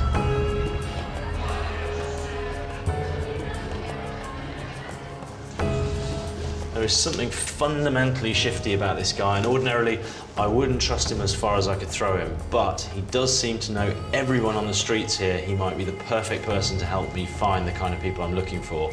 So I'm going to tag along and see what happens. So get some dosh and, like, I'm gonna, like, line up this thing, you get me? So you need me to have cash on me? Yeah, there's cash machine there, man. This is the cab office as well. I don't think Jason's going to lead me to any phone gang, but he is up to something. I've got a feeling this could get interesting. I don't take any motherfucker to my nest, you know? Yeah. You feel me? If I take you to my nest where I lay my head at, I must feel your vibe, your spirit. My spirit? You understand? Because where I lay my head at, that's where my life is, bro. Yeah, okay. So for anybody that I'm bringing to my castle... I appreciate it. I'm having a nice time. time. You get me? That's what I'm saying, bro. You get me? Nice. Yeah, go in this here. Go in here. Oh, Jesus. No, I'll just bit. Sorry, No, just bill anyway. Fuck it. What? Yeah, we're right here. Come. We get out. Alright, you take care, mate. Alright. Yeah. Cheers, mate. Alright, yeah. See you later. This doesn't look like the kind of place to buy out-of-hours booze. And something else is starting to bug me. I realise I've lost the crew. I'm on my own. Jason's getting agitated because I haven't handed over the cash yet. What, you wanna leave now? If you don't, listen. Hold on. Furthermore, yeah? If you don't wanna continue this journey, yeah? Yeah. It's entirely up to you. If you get any other fuck, let me put my hand so you can see my eyes. I'm here, aren't I? This is what I don't even want for you to do in the public. What's that? 80 quid. If that's what you want. Is that what you got at the A bank? Yeah. You see, I even pay cab money for you to know I'm a good guy.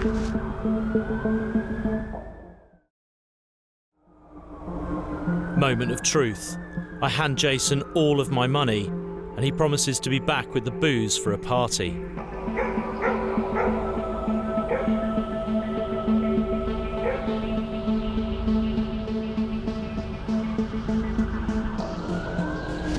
Stand here, man. There's too much police around here, man.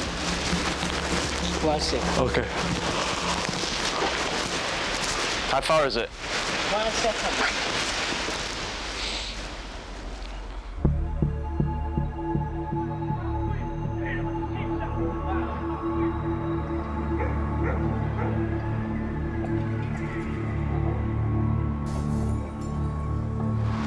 Oh, Jesus, that's nearly half an hour I'm standing here. I was hoping to turn him, but he's not coming back. I've just stumbled on the London version of the false friend scam. Are you lot there? I mean, can you give me some sort of sign that this is still happening? Or has this gone pear-shaped? Carl? Mike? Guys?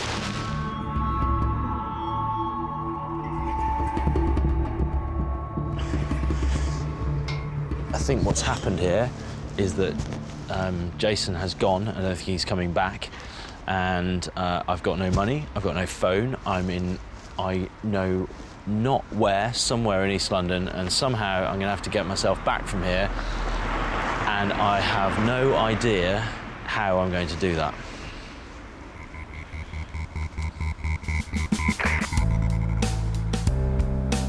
I've travelled around the world and fallen victim to so many taxi scams.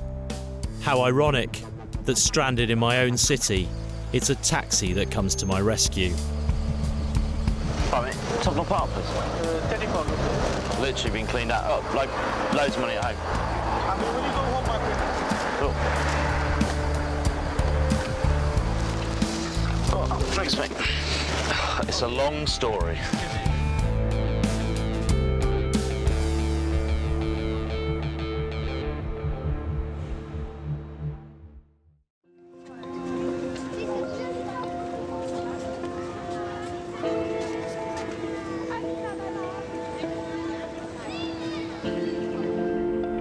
Last night, London's dark side sucked me in. Luckily, it only cost me $120. It could have been a lot worse. I'm still no closer to finding the phone snatch gang. Then I get a tip from Sid, the ex-cop. The guys who snatched my phone are fencing their loot in Ilford, in East London. I head down there to check it out. So far, I've come up empty everywhere I've turned, so I'm not exactly holding my breath. We're only a few miles out of the centre of town, and the grandeur and elegance of London has petered out. This is the main strip through what I'm pretty sure is Ilford. I mean, I'm way out of my comfort zone here. This is not my patch, not a part of London that I ever come to. Accessories, repair, we unlock iPhones. I mean, if you take in a stolen iPhone that's locked, you take it to one of these shops, presumably they'll unlock it there and then for you, and then you can sell it to anybody. We trawl the area for a few hours. There's one here, look, there's a dodgy little looking mobile phone shop, little hole in the wall kind of thing. Hang on, hang on. Hang on, is that the geezer there? That's the guy there. There's both of them together. Oh, pull over here. Pull over on the left. Pull over on the left. Let me go and see if that's them. Excuse me, mate. Remember me? No. Azish? Yeah. No, we met at Hoxton. Yeah, mate. We met at Hoxton Square. Definitely you. No, man. I don't know who you are. Yeah. And you, mate? I thought you two didn't know each other. No, man. I'm not, mate. Azish, look, listen. I'm not going to cause a problem here for you. I just want to talk to you. Okay, but you two, I mean, you two, you would. This was the guy that was with you when you took my phone. No, man, there's no guy. This is no other guy. It's not that long ago that you can't remember. I'm not the police or anything. I'm not the police. I'm not here to cause trouble. Well, if you want to talk, come there and I'll talk with you. Okay, this time I don't have your phone. So where's my phone? I already sell it. You already sold my phone? Yeah. And I all spend my all money, man. I don't have any phone, no money left. I'm prepared to trade my phone for a bit of information. After some convincing, he accepts the deal. If you want to show, I have to take you to my place and I show you why I do that things. Okay. All right, I'll follow you. Yeah, sure. Let's go. Here we go again. For the second time in 24 hours, I'm following strangers down unfamiliar streets in East London. At least this time, the crew have my back. We are jumping inside. Oh, yeah? No door. No front door. No front door? No, back door. Window. Oh, I see.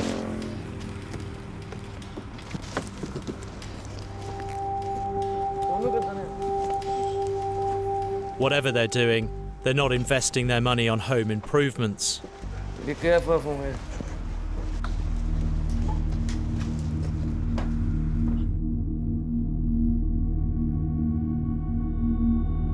And judging by the smell, they're not spending it on the plumbing either.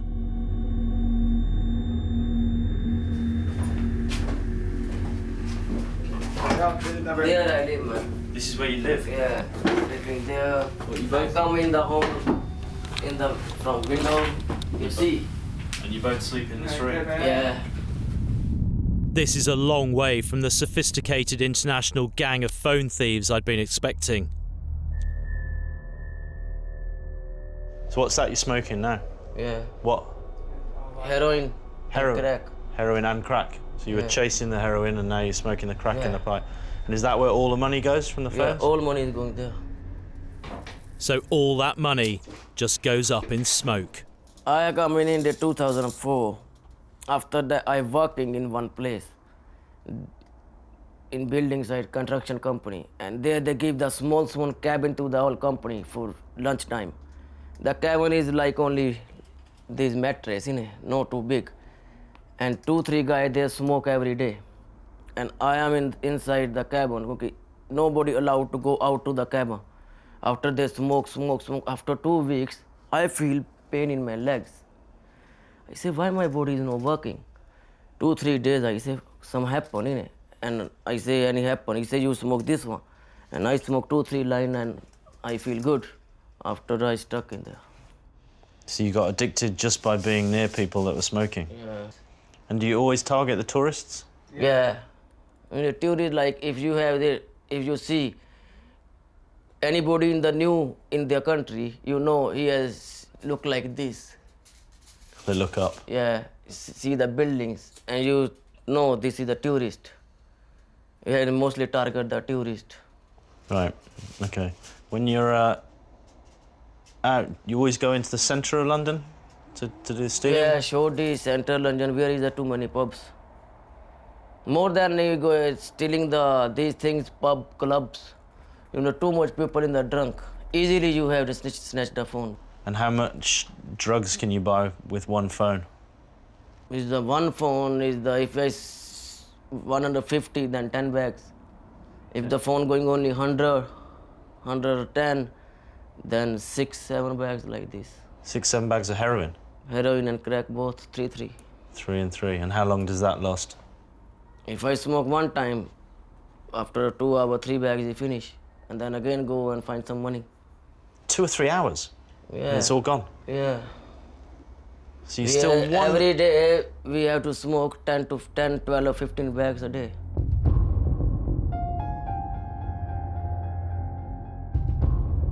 They're a two-man crime wave. 3 or 4 phones a day, every day. And do you have any boss that you have to give money to? Is there a gang? No. Just you two on your own? Yeah. Okay, guys, I'm gonna go. Okay. Yeah? You guys, you stay. You stay. I can see myself out.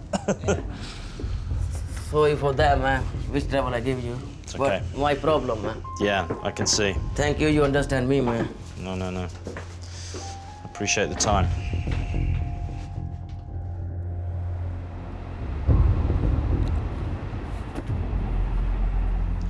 Well, I came here expecting to find quite a sophisticated criminal gang behind this scam. And actually, in this case at least, it seems more like just a couple of junkies stealing phones to buy heroin and crack. This is a million miles from the London that I know.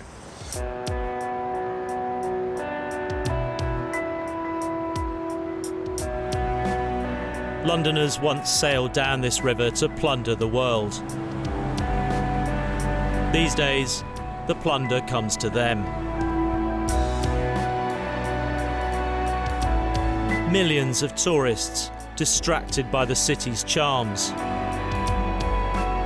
And watching them, the scammers, armed with an expertise honed over centuries of experience.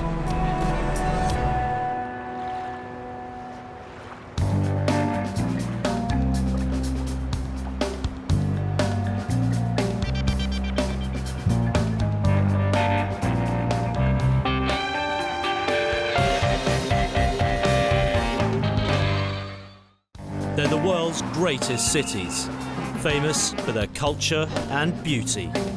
But there's something else waiting in the shadows.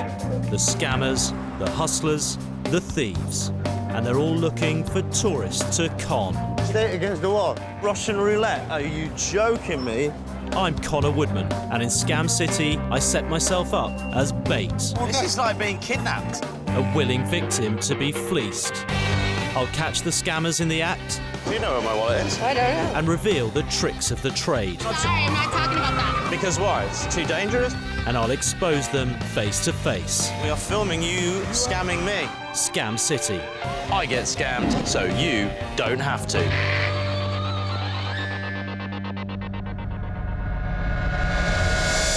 Police. What have I done to you? Stay against the wall. I'm in Amsterdam, and things have taken an unexpected turn. I tell you, stay against the wall. I will tell you after. Stay against the wall. What are you doing to me? What have I done?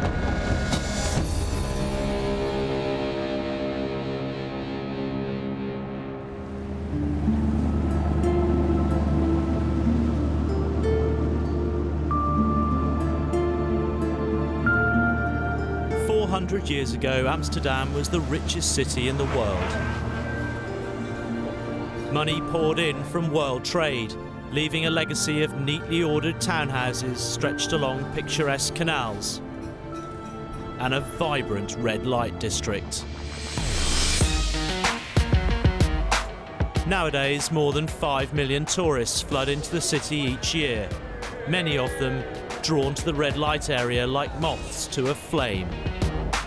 And waiting for them are the scammers. Well, this is a city I used to know pretty well because I used to come here a lot when I was younger. And I can honestly say, in all my travels, it's one of the darkest places I've visited. So it's nice to be back.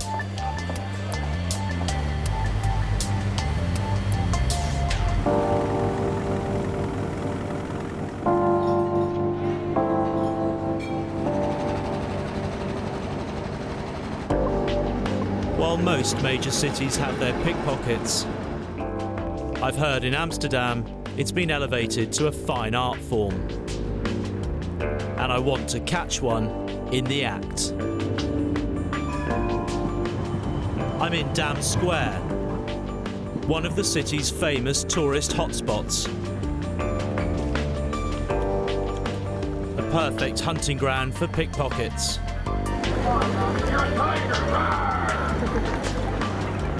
I've put my fake wallet in my back pocket, ready for action.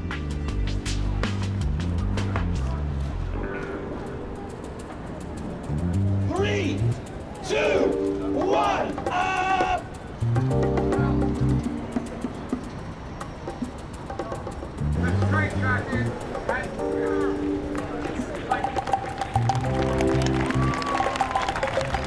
Except for the street performer, it seems like no one else is working the crowds.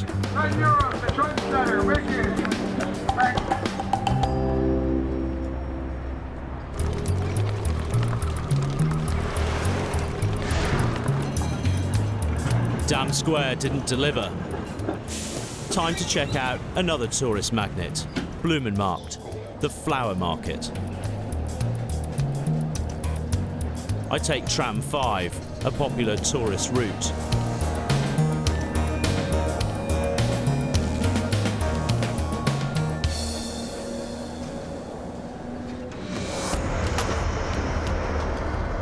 And success. My wallet's just been lifted. The crew tip me off that it's the woman behind me.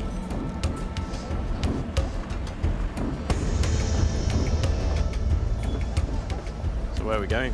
Sorry? Where are we going? I don't know. Where are you going? Well, I need my money, so I'm going wherever you're going. Which money? Which money? Huh? Which money? My money. Where's your money? In my wallet. Where's your wallet? You know where my wallet is. I don't know. I know where my wallet is. We could go on like this forever. We might as well do it somewhere comfortable. How about we go for coffee? I'm buying. You're buying? Now you say you're buying. You say you lost your wallet. Now you say you won't. Well, I haven't exactly lost it, because I kind of still know where it is. Really? Yeah. I'm Connor, by the way. Hi, Agatha. Agatha. Hi, Agatha. Hi. Eva. Hi. I know Agatha has my wallet, but she's playing hard to get. Well, what is your profession? I do administration and I work with the homeless. Oh, okay. That's interesting. How long have you been doing that? For a long time. I used to be homeless. So I help those people to the benefit of my misery. Oh, right. How long were you homeless for? I was 7 years homeless. 7 years. How did you make a little extra money then? Do some jobs. Somebody asked me to do some things for them, and I do. I mean, so, I'm good at writing letters. Yeah, good with your hands. I can't type. I don't know what you mean. You start to be on a dirty, sleazy tour or what? That wasn't what I was getting at. I'm good at talking. You have to get out of here. I got to get out too. Yeah. Okay. Yeah.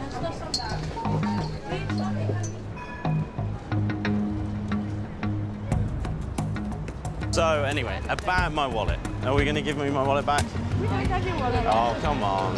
Okay, how about you keep the wallet, but we can just go for a coffee and finish our chat. I don't have the wallet, but Okay. If you want to buy a Scop, you can buy a Scop. Okay, that's cool. Let's go for a coffee then. Okay. She can keep my wallet in exchange for information about the city's red light district.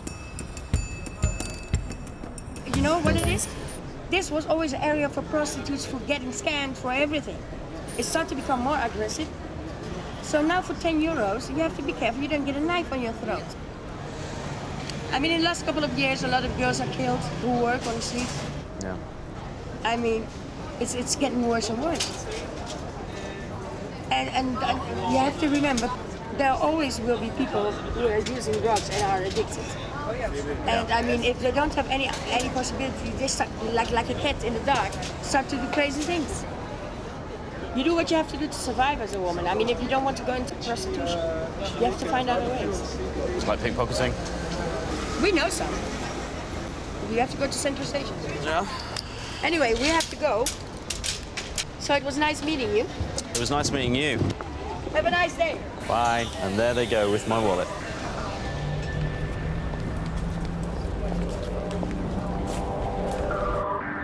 So it seems there can be a sinister edge to this city's anything goes culture.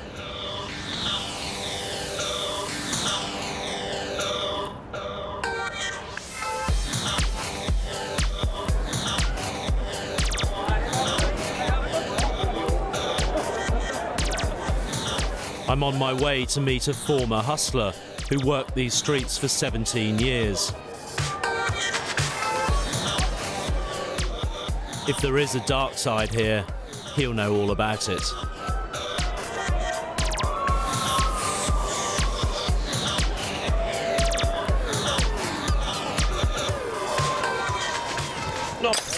Oh, Whoa, whoa, mate. Watch where you're going, man. What? Man, I'm sorry you dropped your bottle, mate. Come, motherfucker. Oh, and you banged into me. I'm sorry that happened. Give me my money for my drunk. I'm sorry that happened. Give me my money. What money? What money? What money? Give me money for the drunk. This is clearly a con. I feel like I'm getting stung here. What was it? Give me my money. It's a crude but clever trick. Give me my money. Probably wasn't even real whiskey. Give me my money. Is it full bottle? Yeah, full bottle. Give me my money. How much money do you want? 30 euro. Got some change? I only have a 50. Yeah, I'm not okay. I'm not okay. Take the 50. Go. I pay over the odds, knowing it's a rip-off. But I'm in a hurry. I'm late for my meeting with the one-time street hustler.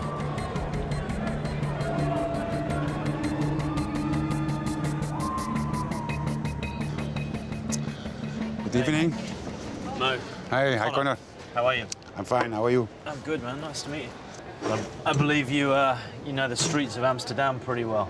I do, yes. I know them very well because there was a time I was addicted to cocaine and heroin. And at that time, I spent 17 years here in this area to hustling, making money, and to use the drugs. What kind of hustles did you do? I was especially focused on foreigners.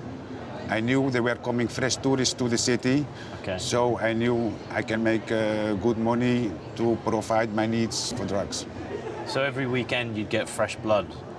Yeah, every weekend, especially on the holidays and in the weekends. Okay. They are vulnerable because they don't know what's going on all in the city, and especially when they are under influence, they can be easy target.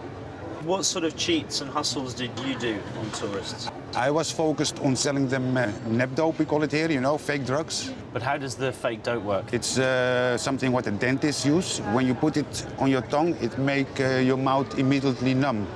And a lot of people think it is real cocaine, but it is rubbish.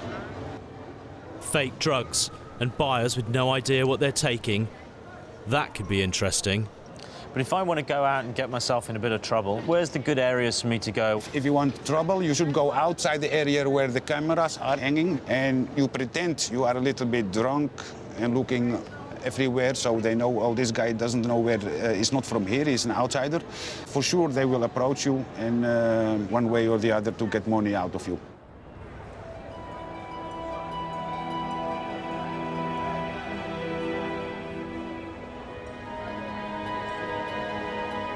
This city has a fairy tale prettiness to it.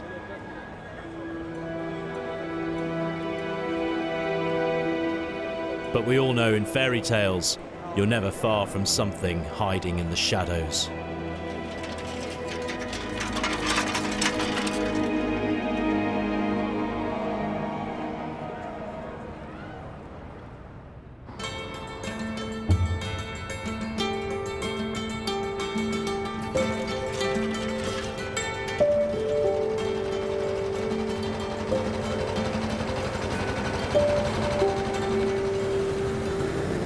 Last night I was told that scammers in Amsterdam are as prevalent as ever, targeting tourist partygoers in the city's red light district. Tonight I'm going to play the vulnerable tourist with the hope of finding some trouble.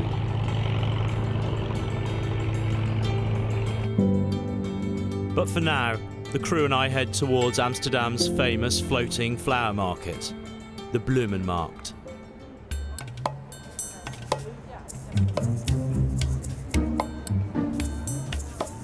Some countries are famous for their food, others wine. Holland, tulips. Over 3 billion are grown each year. What better souvenir to take home?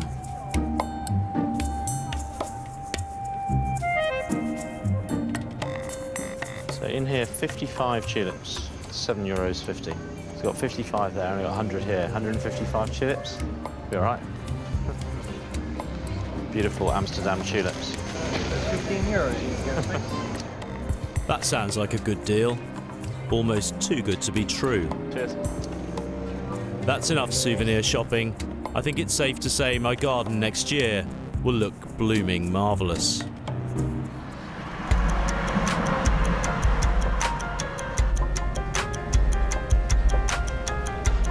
Agatha, the woman who stole my wallet yesterday, told me Central Station is a pickpocket's playground. So that's where I'm heading next.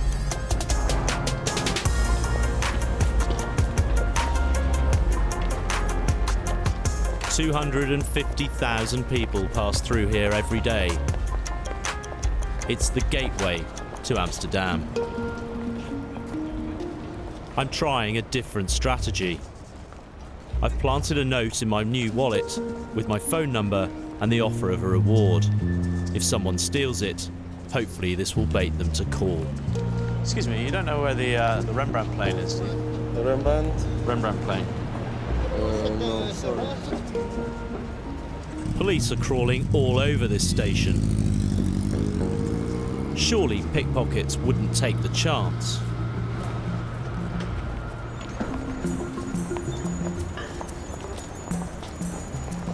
Sorry, you don't know where the Rembrandt plane is, do you? Rembrandt Square. Yes, it's if you walk that way, all the way, go all the way, all the way, all the way, all the way, all the way. Okay. You see the signs, Rembrandt Square. Thank you very much. I'm starting to doubt Agatha's tip-off.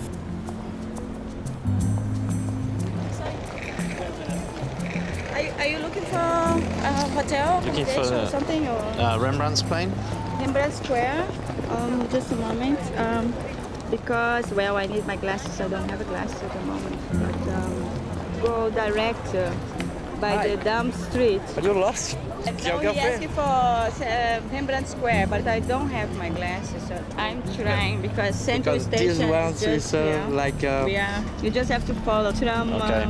You can also take one of those trams. Tram 9 is going to the Rembrandt Square. That's great, thank you. Yeah. It's gone.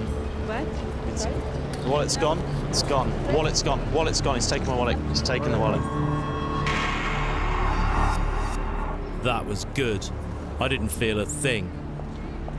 But where's he gone?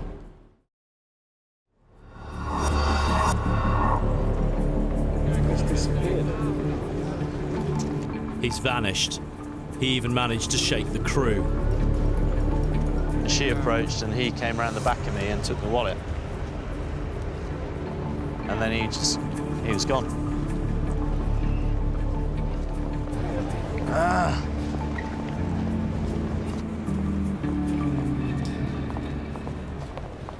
Well, we filmed it happening, but we lost the pickpocket. So he did half of it right. Now I guess we just have to hope he calls the number on the piece of paper.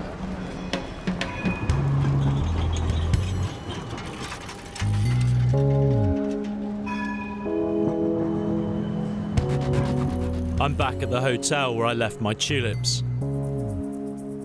And I think I've unearthed another scam. There was something about this bag of tulips that I bought that felt light to me, so I counted and there's only 70 in here when there should be 100. I did the same again with this bag. It should be 55, there's only 39, which is 25 to 30% less than there should be. So I'm going to go back and investigate further.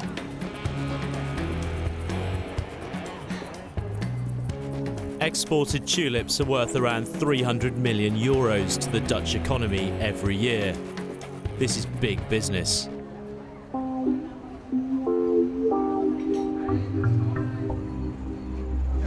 Hi, hello. Hey, how are you doing? Good, and you? Good. Connor.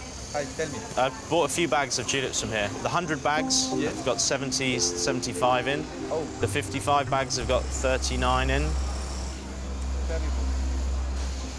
You really don't know? No, I don't know. How many you buy? one of these?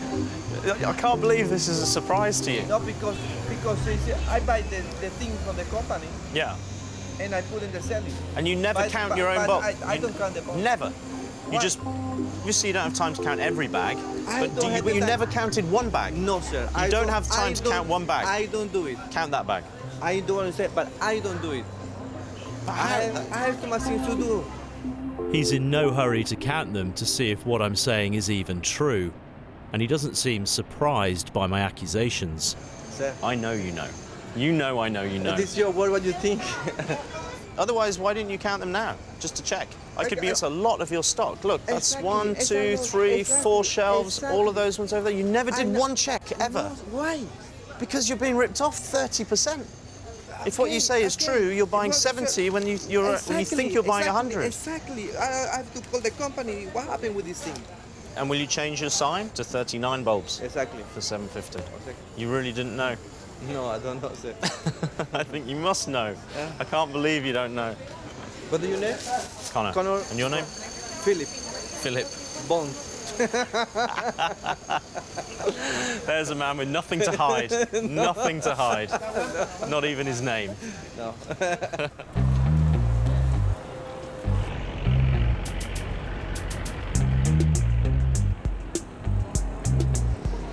Well, he didn't exactly admit there's a scam going on there, but it was quite revealing that he didn't feel the need to check how many bulbs were in the bag, and he's in no rush to call his supplier. And until he does, every tourist buying bulbs there is going to do exactly what I did and get ripped off.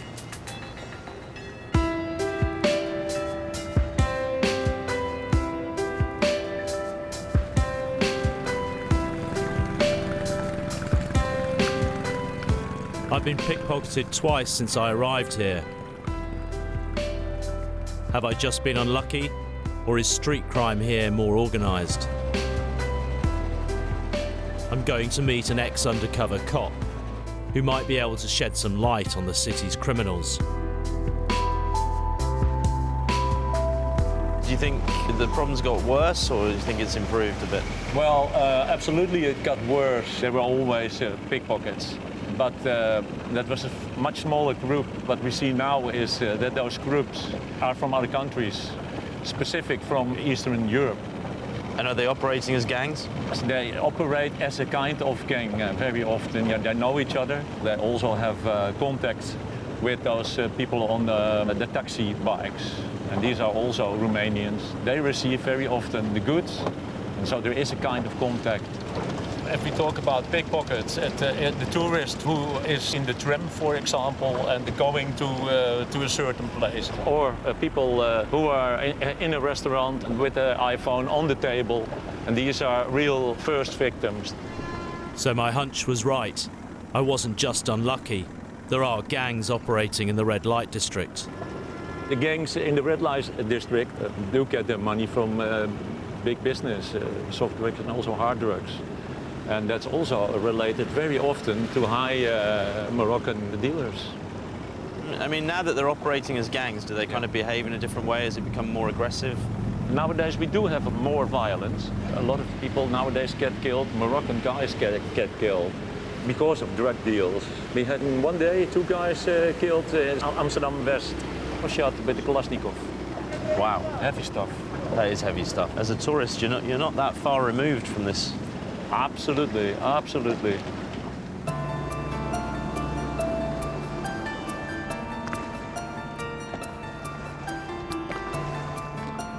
Agatha talked about knives. Case is talking about AK-47s. This is hardcore stuff.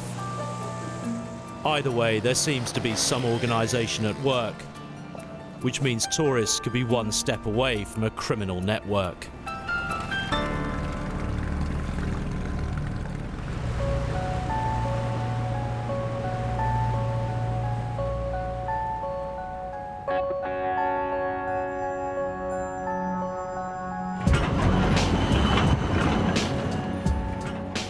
Amsterdam's red light district is one of the few places in the world where the sale of sex and soft drugs is openly tolerated.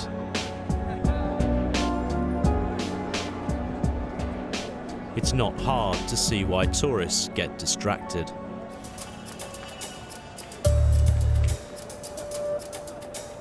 Mo, my ex-hustler friend I met earlier, used to sell fake drugs here. Yes, cocaine. Coke? Yes, yes. I wonder if the dealers are still playing that game.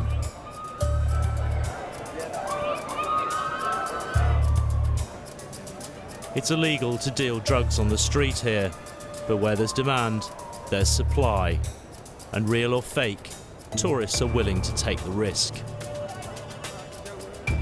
The place is packed, and it doesn't take long before I'm approached. Doing business? Yeah. Come, let me walk there. Okay. How much one? 5 gram, 10 gram? One is for 70 to 400. But I don't want drugs. I want information. Let me see. I don't trust this man. He's with me. He's with me. He's Yeah, my mate. Yeah. There are no the police. Who's? Huh? No police, no this shit, eh? I'm not the Okay, English police in Amsterdam. Where you go? This isn't going to be easy. They don't want to talk. They just want to make money. How you doing? Yeah, fine. Yeah? It takes some persuasion, but eventually I get one of the dealers to open up. You work by phone? Yes. Okay. So you have regular customers? Yeah. And what do they buy mostly? Coke? Oh, sometimes ecstasy, sometimes heroin, sometimes crack. You have it all? I can get all. All right, okay. He's a mobile pharmacist, but you don't need a prescription. So you think if I went up to just some random guy who offers me Coke, if I pretend to be drunk, you think he'll give me a fake one? If I'm straight, he'll give me a real one? They're always going to try you to give you first the fake one. A guy who is drunk, he don't know the difference what is fake or... But how much money are these guys making? Some guys make on even to 1,500 one night with it. 1,500 in one night? 1,500, 2,000. That's a lot of cash. Drugs and money can be a dangerous mix. Do you carry a weapon? For what? Protection? Yeah. And do you have someone looking out for you? Of course you have guys who know each other, you know, look. I know guys here, if I get in a fight, I know if they see me, they're gonna come and jump. But they'll protect you? It's not like protecting me, they know me, look. Yeah, okay. A group of guys looking out for each other. That sounds like a gang to me. And I'm now on a deadline. You're on a deadline? You got to sell some stuff to make some money? Yeah, I have to pay stuff tomorrow. You know, I Okay. talk. Okay. I've taken up too much of your time already. Thank you.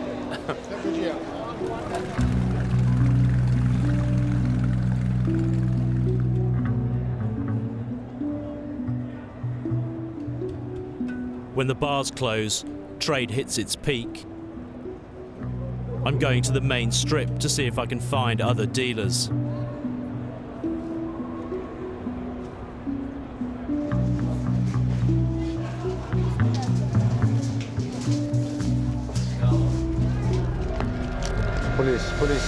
Police, get out of the way. What? Against the wall. What are you doing? What are you doing? I'm not doing anything. What are you doing, mate? Mate, what are you doing to me? I'm getting frisked for drugs, but he's not going to find anything. I was only talking to the drug dealer. What are you doing to me? What have I done? What have I haven't done anything wrong. There's something not quite right about this. Stay there. Stay there. I haven't done anything wrong. Look the other side. Stay there. Can you explain to me what I've done? Stay the fuck with your head there. Explain to me what I've done. Okay? Now it's starting to get heavy. Stay there. Have I really just been hit in the face by the police? What have I done to you? Stay against the wall. I tell you. Stay against the wall. I will tell you after. Stay against the wall. Tell me what I've done. Against the wall. Tell me what I've done. Now where are you going?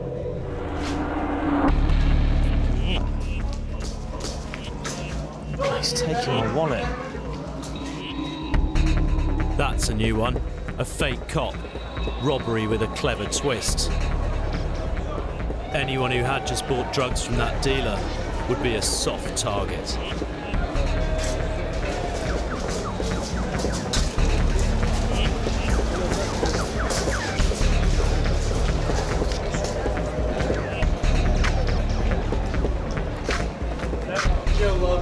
He's gone. He's gone. I don't know where he's gone. He's disappeared. Wallet's gone. The guy said he was a policeman. He showed me some ID. He's quite physical with me. And when I went after him, he just disappeared into that alley, and now I've no idea where he's gone, and he's nicked my wallet.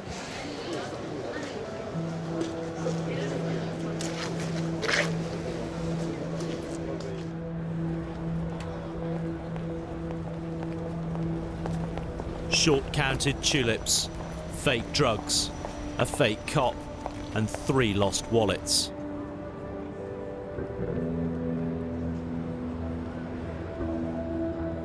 Amsterdam is proving to be an interesting place.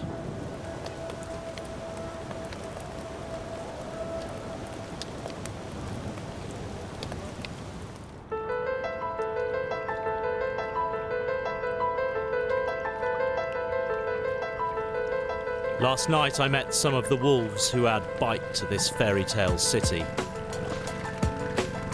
There's beauty everywhere you look, but some of the characters are straight from the Brothers Grimm.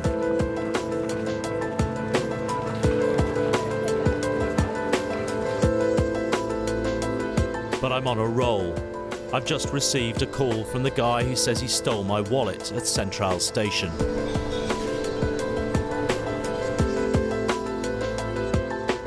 We arranged to meet on the edge of the red light district.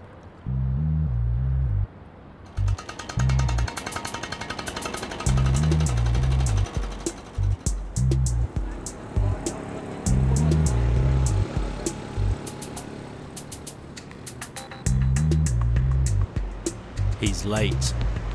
Very late. My pickpocket was supposed to be here half an hour ago and now he's turned his phone off. So it doesn't look like he's going to turn up. I'm not completely surprised. Meeting me must feel like a risky move. Maybe he got cold feet.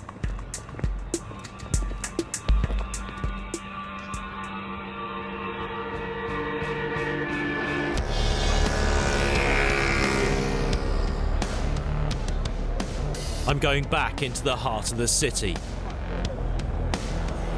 Let's see how organised these dealers really are.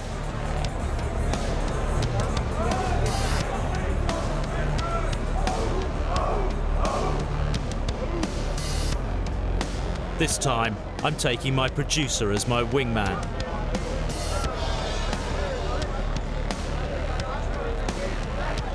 We order a couple of beers, blend in with the crowds, and wait for the dealers to approach us. But the night takes an unexpected turn.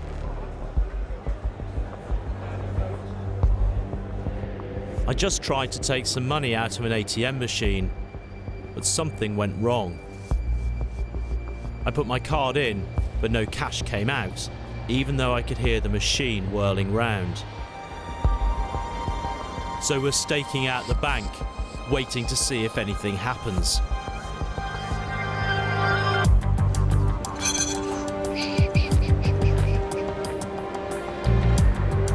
A couple of minutes later, two guys approach the same ATM.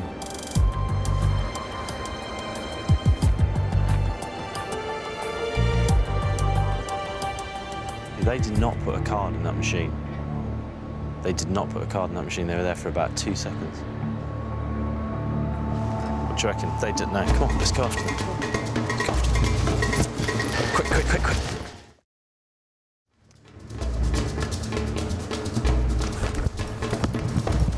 Hey, how you doing? Hey, you all right? How you doing? You all right? You went straight after me and you. Nice speak. No. Tell me, what'd you do? How does that work? Sorry. Bye-bye. No, come back, show me it. I put my card in, no money came out, the thing was sealed over the top. And then you guys went over, and then you didn't seem to put a card in, you walked away with a little bit of money. I'm just wondering whether that was my money. Can I see your card? Come back and show me. He's with me, yeah, he's with me. Come back, show me, please, show me how you do this. On the basis that we won't reveal their identity, they agree to tell me about the bank job they've just pulled off. I put my card in the ATM, no money comes out. Oh, you was doing the blockation. This was the barrier. It's that simple, you just glue that over the front of the ATM and the money sticks to it. And then you just what? You just go and pull it off? Easy money. And where did you learn this? From a friend or from family or who? Straße. When did you first start doing this? One.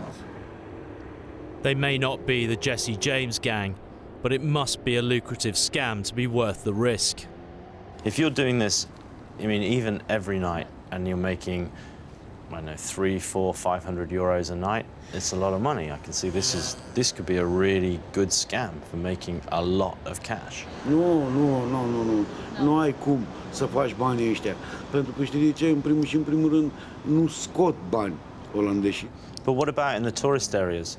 Turiștii aici vin și scot 20 de euro, am spus și mai înainte. Că eu scot pentru un joint și o bere. 20 euros. Most tourists I know take out a lot more than that. Do you worry about the banks? Nu mi-e frică pentru că mi-e foame, fac orice. Yeah. Good luck, man. See ya.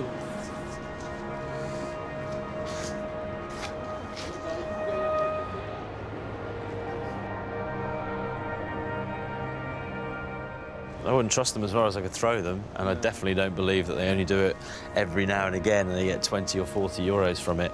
That is one of the simplest scams I've ever seen, and potentially one of the most lucrative.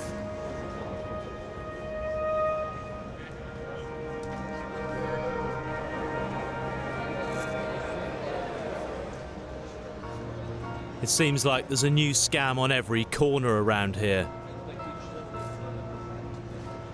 But it's still the fake drugs that intrigue me the most.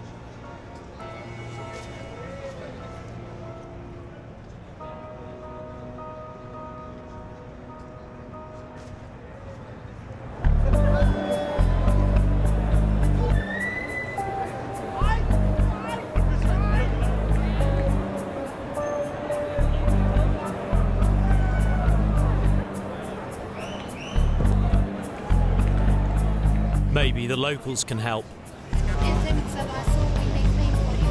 Oh, you make pain for me?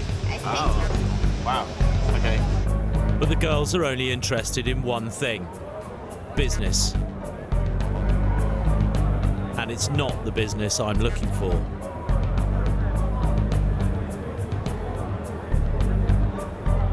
Oh, what's up, guys? Yo, what can I help? Okay. What you need? I got some good gold. If you want some ecstasy, I got some ecstasy. If you want this, I got some that. I can fix you everything. Look at my face. I don't play, you know? Now this guy's business is the business I'm interested in. And better still, he's happy to talk. If you want, we take a walk. I show you some things around. Then you can understand the life, what's happening here. Yeah, man, that's all. Let's take a walk. Let's take No a walk. problem. Let's take a walk. You know what the thing is? Everybody who comes here is looking for money. You can make more money from fake stuff because it's easy money. Yeah. You give them people nothing and you get the money. You get the money. You can put a lot of things inside and cut the stuff, you know? Yeah. And then when you go taste the stuff, it's just like Coke. It's just like Coke, but it's hospital Coke. It's hospital Coke. Hospital Coke. What's hospital Coke? It makes your tongue go on. But it's not really your Coke. nose go on, but it don't give you not one of the flesh. At last, the real deal. Or better, the fake deal. How much is the hospital Coke? The hospital Coke I sell for 30 euro 1 gram. And how much do you buy that for? 2 euro 1 gram. Normal, my friend. Okay. That's normal. And what other fake drugs do you have? Ecstasy? Ecstasy, heroin, you have fake heroin, fake ecstasy, you have fake cocaine, fake grass. Grass that is, you smoke it, don't do nothing. Okay. Fake drugs, but not at fake prices. And it's a seller's market. You sell all of those to tourists? It's on the street. You know? Yeah. If the tourists want it, you give it. Because why? You need the money. Yeah. I don't need nothing else. Yeah. I need only the money. I don't need friends or nothing. I need money. If they're really drunk, do they even notice? They don't taste nothing. That's the whole thing. Let's take a walk. Okay. Because my tongue is dry. You have to give me a drink now. Okay, let's go for a drink. Let me talk too much. Let's go for a drink.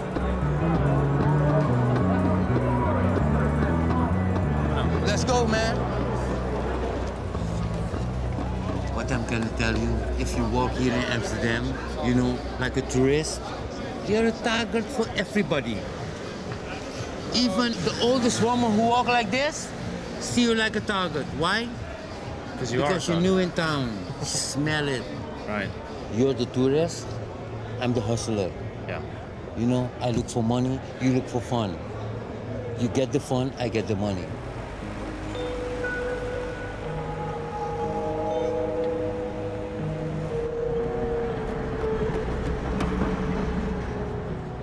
A simple trade between willing partners. He gets the money, but I'm not sure how much fun it is for the victim.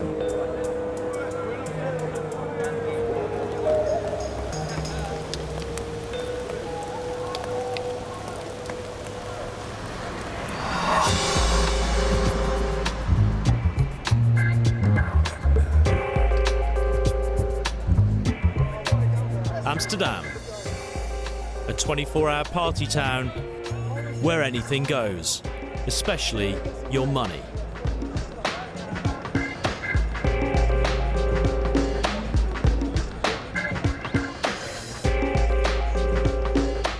As I head back to the hotel, I get an unexpected surprise when I spot a familiar face, the fake cop who stole my wallet.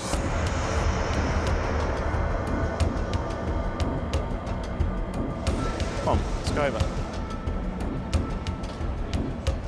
Here's you. Thought I recognised you. What? Who are you? Mr. Police Officer from the alley. What the fuck you want, then? Huh? What the fuck you want? And what's wrong with you? Nothing wrong with What's me. the problem? No problem. What are you looking for? After a few polite denials, he's another one happy to open up. That's the ID that you were carrying with you the other night, isn't it? Yeah. So? Can I see that again? I didn't get a close look at it the other night because it was dark. See? It's not a police ID though, is it? I'm not for the police, man. You're not a policeman? No. And your wallet is also gone, so... Yeah, don't worry, I don't want the wallet. It's fine. How long have you been doing that? A long time, maybe like 15 years ago. And how often can you pull off the fake policeman scam? 3-4 times a week.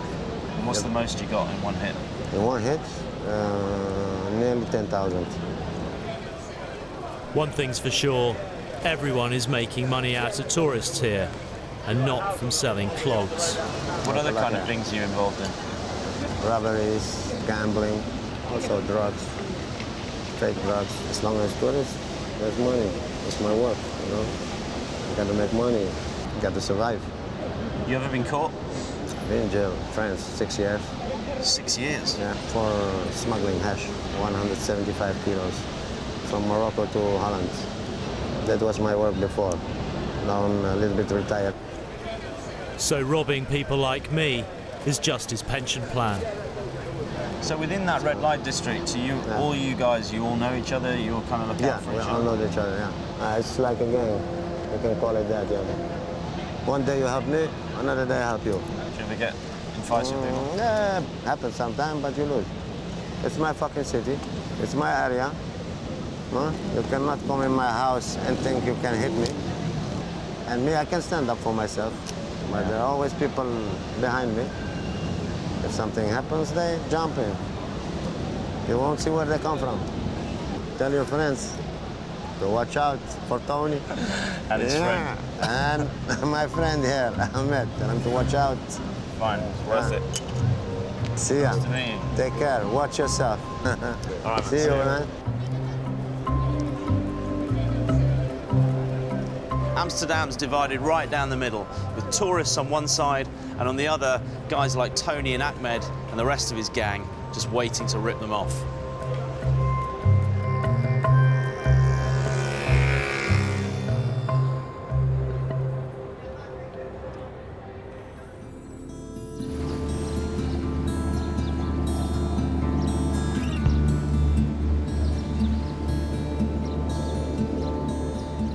They may look like rogue operators who act independently, but they're actually part of a loose network. It's like I'm being passed from thief to thief, and everyone takes a bite out of me.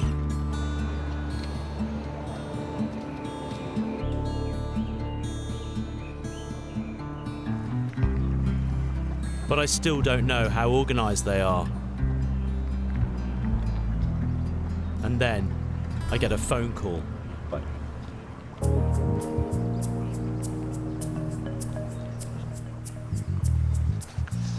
Well, I finally managed to track down the guy that pickpocketed me outside of Central Station, and I've got what I hope is his address. I've got a lot of questions I want to ask him about pickpocketing here in Amsterdam and how it fits in with everything else that's going on here.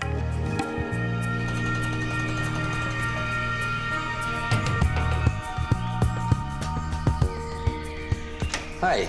He's invited me over for a cup of tea. Come on, come in. Who'd have thought? Hey, thank you. When did you start pickpocketing? Oh, well, did start in São Paulo to learn from people who live on the street. What kind of things do you do to distract the tourists when you're pickpocketing them? I see if he are looking for something, if he is looking them like you, example. With the map? Yes, with the map, and I ask him if he is lost or if he likes that I show the direction, or if he needs some kind of accommodation. How do you know which people have got money on them? I just look at where he is, how he pay his bill, and which bag he choose to put the wallet. Right. How many languages do you speak? Portuguese, English, French, German, Hollands, a little bit Arabic, Japanese. So you can distract, yeah, you can pickpocket people from all of those countries? Yes. If he don't like to talk in English, I talk in his language. I ask him, where you from? Then he gonna say where he's from, and I start to talk his language, because this way, he's gonna be more comfortable to hear somebody who's talking the same language. This guy's a seasoned pro. Tourists don't stand a chance.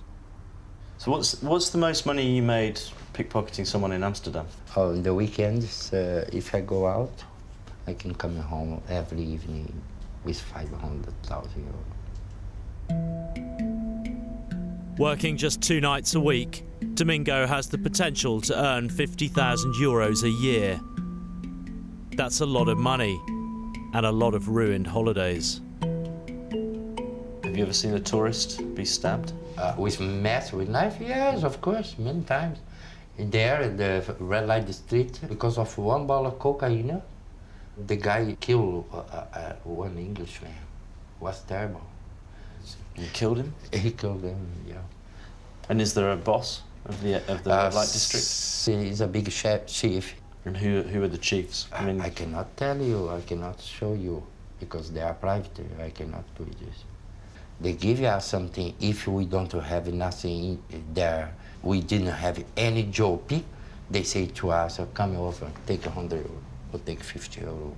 Yeah, go enjoy yourself till tomorrow. During the times, come again. We are professional to do something bigger to him, you know. Domingo makes this place sound like a benevolent society for local scammers.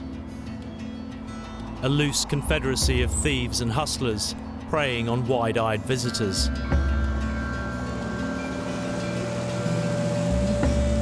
But if you keep your wits about you in Amsterdam, you might just avoid Domingo and his friends.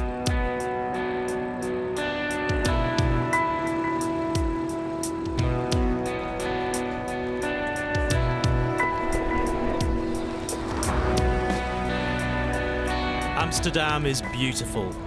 It has a deserved reputation as a liberal and tolerant city. Tourists flood in looking for the kind of thrills they can't get back home. It may feel like a fairy tale city, but remember, some of its risks are very real.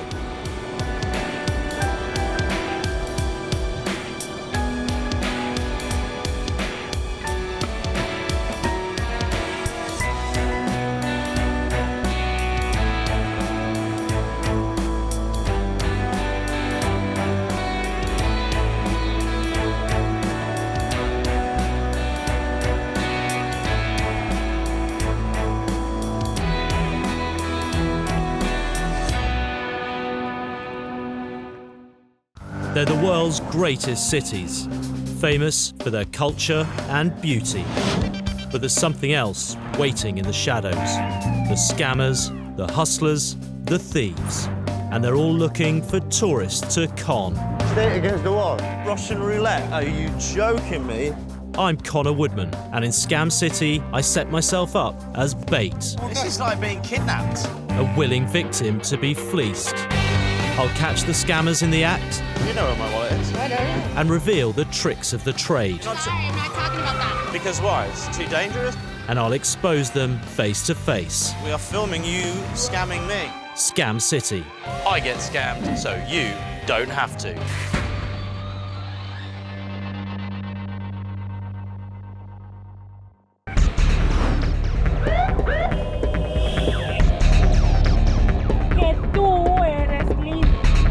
I'm in Bogota, and I've just been picked up by one of the locals.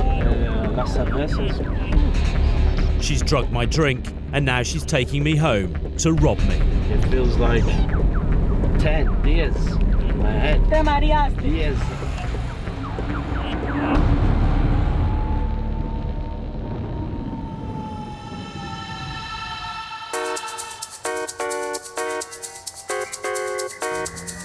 Bogota is a gateway to Colombia.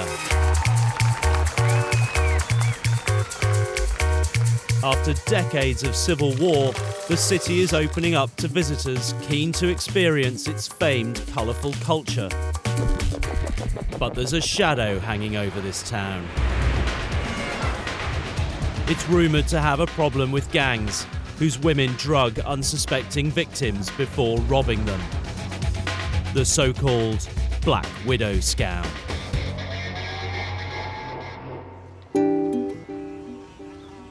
The Black Widows come out at night. And while I wait for the sun to go down, I hit Bogota's beautiful old colonial streets and head down La Septima, full of life and bustling with locals looking for action. I decide to get a shoe shine because these guys have their fingers on the pulse. Hey amigo, Susan. I do what a well-seasoned traveller should never do. Give me the works. I don't negotiate the price before getting the shine. Y viene a ayunar, Putin pa, y viene a visitar a Colombia. I'm a tourist. Came to see the sights, beautiful mountains. Eso es lo importante, uno conocer partes bonitas, chéveres. And what about the stuff that's not cool? Dangers, problems for tourists? Nada. El turista está bien protegido acá. Y por ejemplo hay un puesto policía. So Bogota has cleaned up. 20,000. La propina es aparte. 20,000 is a lot. That's like $10. Extranjero, yo puedo darle más duro a usted al colombiano. Muchas gracias. How do I get it for 2,000? Pues en el futuro, por ejemplo, usted pregunta que cuánto vale la lustrada. Welcome to Bogota.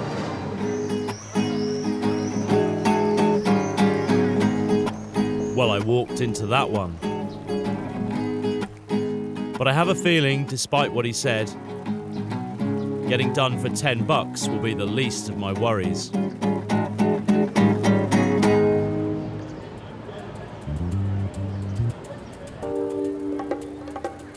I keep moving down the main avenues, following the locals.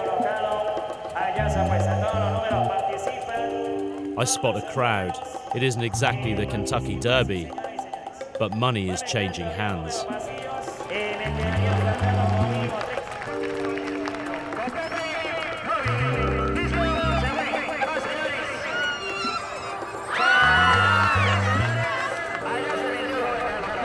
Bowls up there, each with a number on. You put your money on top of the bowl you think the guinea pig is going to go into, and if you're right, you win 5 times your money. If you're not, you lose it. It's all down to the guinea pig.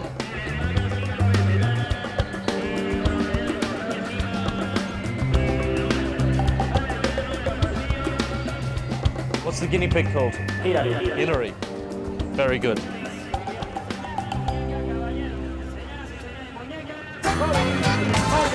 Go on, Hillary! Go on, Hillary!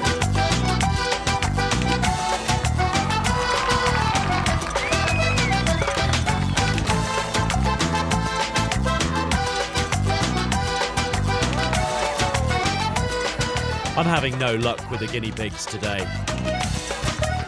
And tell me the truth. Do you put a little bit of food in one of the bowls? No, ya está en un proceso el adiestramiento que le ha dado a ellos para que ya se metan, se devuelvan, pero más no tienen nada de comida, ¿no? So why do they lose every time? No, ellos van y se meten a donde ellos quieran. Y muchas veces se rutan los animales, hay diferentes ganadores, pero siempre hay un solo ganador. Are you sure you can't talk guinea pig? Muchas veces las personas se preguntan eso, que cuánto hablamos no con los curiés, no, pero no, nada.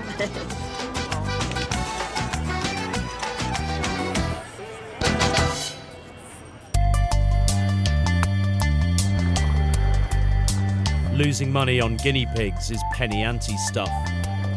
There are more dangerous and faster ways to lose your money in Bogota than gambling on little furry animals.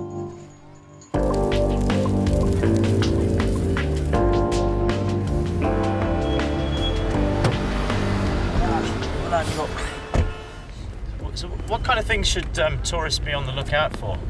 Y por ejemplo ir a bares de mujeres, acá tiene que ser a unos bares muy conocidos porque vas a cualquier sitio y fijo te echan algo para después robarte, te echan Scopolamine y después te roban. What is Scopolamine? Que les echan a las personas y pierden el sentido y les hacen robos, les sacan la plata de las cuentas. The classic Black Widow scam, executed by Bogota's Scopolamine gangs. Perder su voluntad propia. Entonces hacen con ellos lo que quieren, los hacen sacar el dinero o ir a sus casas y sacar las joyas. Es muy peligrosa porque están tomando en sus manos la vida de una persona y pueden, con una sobredosis pueden matarlo o dejarlo mal de la mente.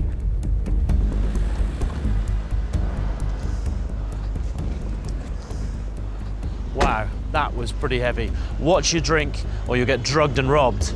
You got to think it's a serious problem here. We'll see if the gangs are as common and as sophisticated as the cab driver claims they are. It may well be one of the craziest things I'll ever do, but I'm going to see if I can catch one of the Black Widows in my web.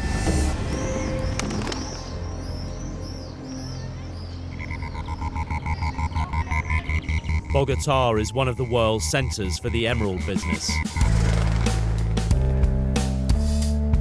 As much as 60% of the world's emeralds are dug up in Colombia.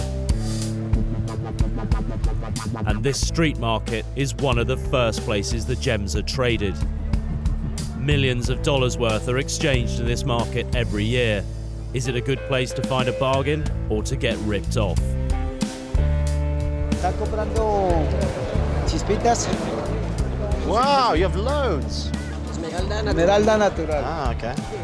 How much? Por uno? ¿Cuál esa? Yeah. The market is outdoors because the traders only trust natural light to view the stones. Esa vale $30. 30. O sea, 60,000 pesos, $30. $30. This is a nice dark one. Vale $1,000. How much? $1,000. $1,000. How much is this one? $200 total. $200. This one is clearer than this one, yeah? Yeah, sir. It's color, no? It's color. So usually the darker the stone, the more valuable it is. Okay. And this is one carat. One carat. For only $100. It seems like a good price. Only good price. Very good price. Literally no flaws. No inclusion. Yeah. No inclusion. A crowd surrounds me. Best price, come on, best price. Ambas $100. $100. How much for this one? Some offer emeralds and others advice. Okay. I'm not sure between these two. I think I prefer this one. It's very good. Yeah, it's good. Good price. Yeah, I think I'll take this one. 75. I buy a small one with good colour. Gracias. Gracias todos. As soon as the deal is struck, I'm surrounded again. I buy another emerald and move further down the market. And another dealer hits on me. Cuenta? Yo 450. Then two men, the guy who gave me advice on the first stone and another, intervene. Boca limpia. No emerald. No, aquí la competencia es así, hermano. The emerald seller leads me further away, but I take their tip and my money stays in my pocket. No, gracias. No, no, es bueno, es bueno. I go back to the centre of the market to talk to my new friend who'd warned me about fake emeralds. ¿Qué tal? Bien, bien. Yeah, good. Bad thing here. Sí, no, es falsa. Yeah. Entonces, no. Por eso yo te decía, no compre. Este caballero que te está vendiendo es peligroso, porque lo que te está vendiendo no es bueno. Te recomiendo mucho cuidado. Acá hay mucha gente que es muy buena, como también hay mucha gente que es mala. Okay. Sí. Quieren hacer daño todo el tiempo. ¿Sí? Okay, gracias. A usted, Sí, muy gracias. amable. Sí, claro.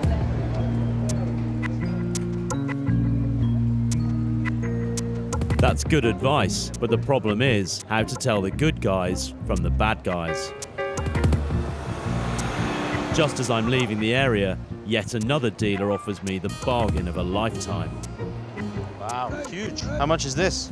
Give me very cheap, $200. $200? Yes. Wow. How much you pay? That's amazing. Colombian money, how many pesos? Over, but big one. Very cheap. How much Colombian money? 100? 200,000. 100,000. Okay, 100,000 for this. Vean, deme 100 for two. If what the guys who warned me said is true, this stone could be fake. But my instincts tell me this dealer could come in useful. Oh, this is good. That's an amazing deal. Amazing deal. Thank you. Yes, vea, tenga. One is good. 100,000. No, one's good. One's good. Thank you.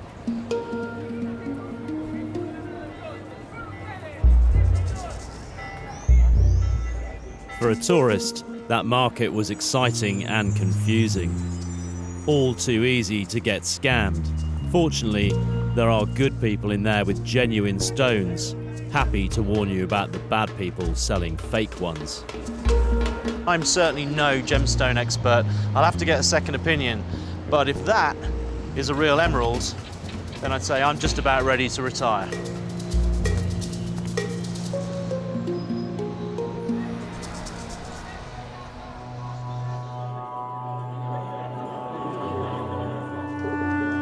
When night falls around here, you can lose more than your money.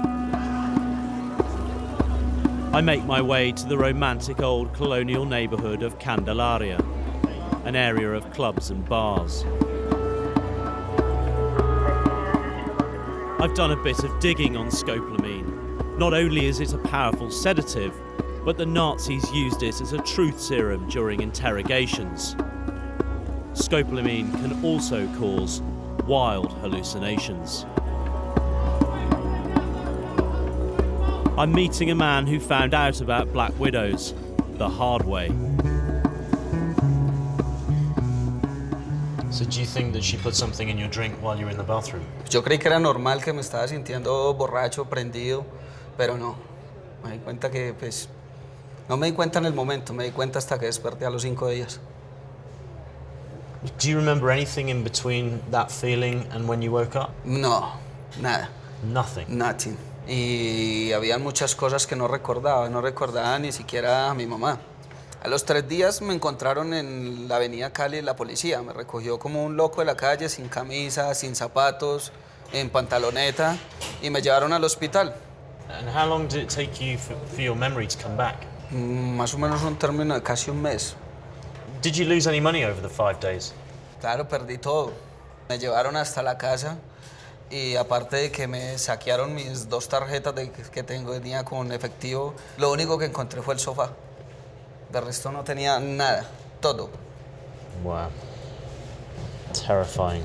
And do you think it's permanently damaged you? No, mucho. Porque igual seguí con lapsos de agresividad, mucho. Le tengo miedo a la calle. Siempre ando prevenido de todo el mundo, pienso que todo el mundo me va a robar. Inclusive vine con desconfianza. Do you carry any protection with you these days? Ando con él para todos lados. Ando con él y donde me paro, me paro en la esquina, me paro con él en la mano y si me arrima alguien, por solo sospecha lo saco. Lo saco y lo hago sonar, no me importa que la gente se quite de mi lado, pero no dejo que nadie se haga al lado mío.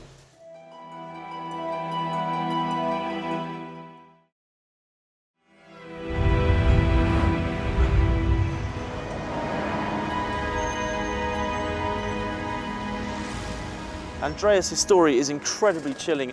I really want to get to the bottom of this thing, which means I'm going to have to put myself in the firing line. And that means there's a risk I end up taking this drug myself. But that's a risk I have to take. It won't be easy to get close to people who are so ruthless and organised. But there's plenty of them out there. In Colombia, according to news reports, 1,200 scopolamine crimes were reported to the police in 2012. It's believed that this is only the tip of the iceberg.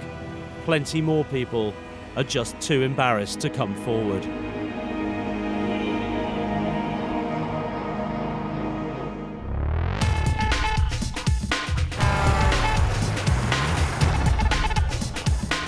After a restless night haunted by images of being drugged and robbed, Bogota in the morning has a reassuring buzz about it, like any other city.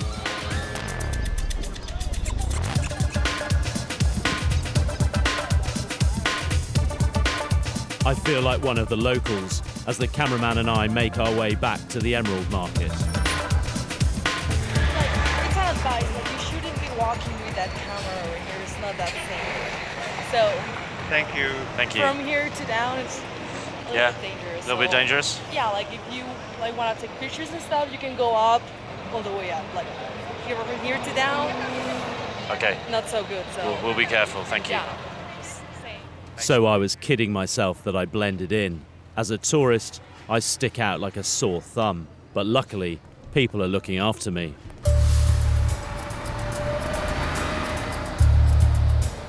Did I get a bargain at the Emerald Market yesterday, or did I get ripped off?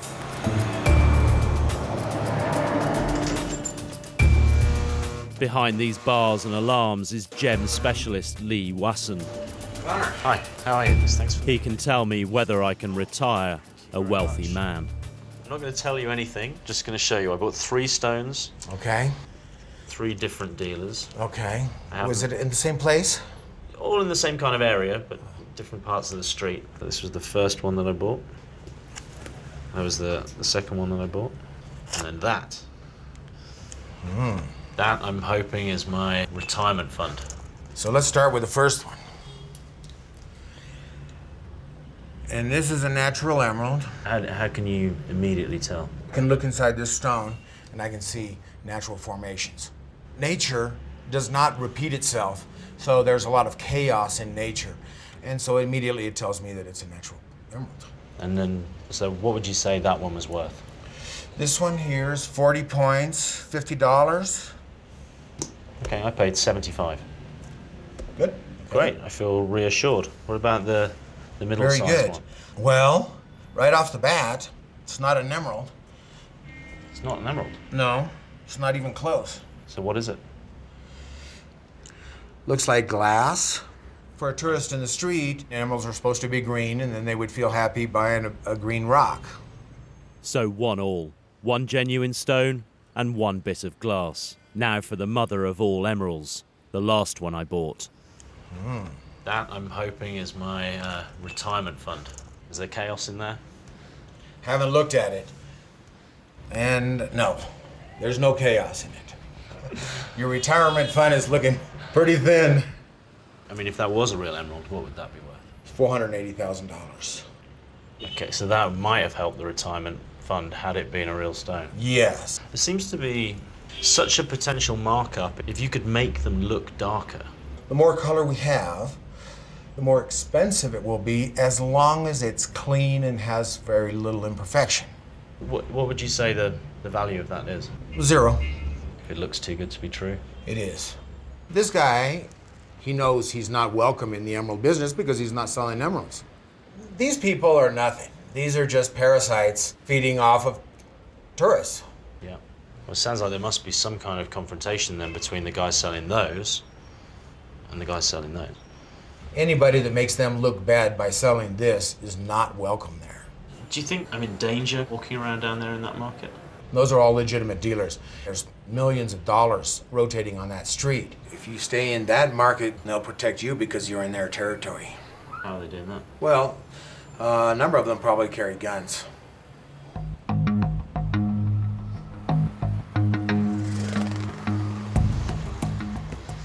Oh, very interesting to hear that not all the emeralds that I bought were fakes.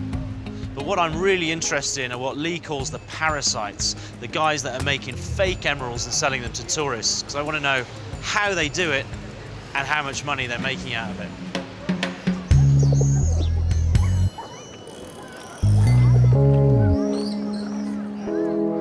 I'm going back to the market to find the guy who missold me my pension plan.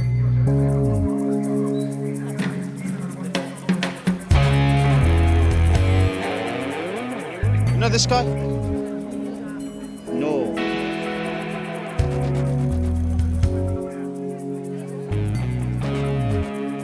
You know that guy? No se ve bien. No. Okay, gracias. Looking for my friend, mi amigo. I've attracted help again. A local woman offers to translate. So I'm supposed to meet my friend, I can't find him. I thought maybe this guy might know him. You know this guy? Yes. He knows him. Oh. Sí. Ese es malo, ese tipo es malo. Vende esmeralda falsa. He's saying he's a bad guy. Mire, con este no era el que yo ahí, con este no era el que. Hey, senor. Hey, how are you? We meet again. I was looking for you. I'm in luck. I've got the guy. Maybe he'll tell me how he creates false emeralds. Yeah, these are the same ones you said I bought yesterday. How much you pay for todas? For But this, how much do I pay for 6? 600,000. These are emeralds? Yes. No, these are glass, okay? These are not real emeralds. No, vidrio no es. No, glass. No, never. No. Yeah. It's very good. Come here, para acá. Vámonos para acá. He realizes that I'm onto him and decides to move further away from the market. It's too much. People, mucha gente. So the reason I want to talk to you is because I am here in Colombia looking for fake emeralds. Yeah, I know this is a fake one, but it's no problem. I'm not the police. I'm not here to make a problem for you at all. I just want to understand how it works.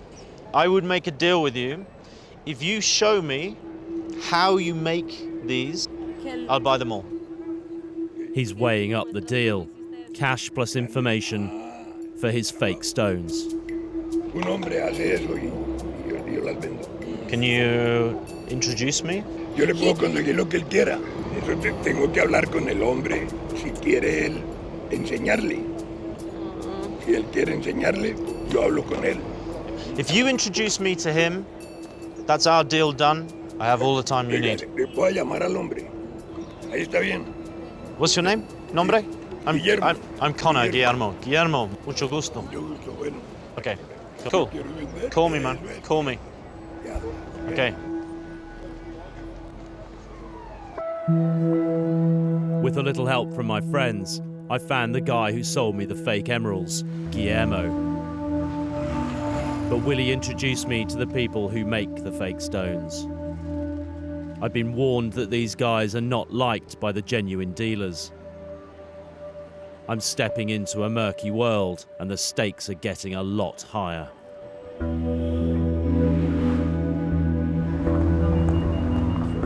When the sun goes down, the Scopolamine gangs come out. The team and I get rigged up with secret cameras. The gangs are organised and dangerous. To catch one, we'll have to be on top of our game. Obviously, the big risk here is that I actually end up taking this drug. We don't know what's going to happen tonight, but if something happens, we want to follow it. We're going to have hidden cameras everywhere, but the main thing is we try and avoid me actually taking this drug if we can. Okay, great. Okay, let's go.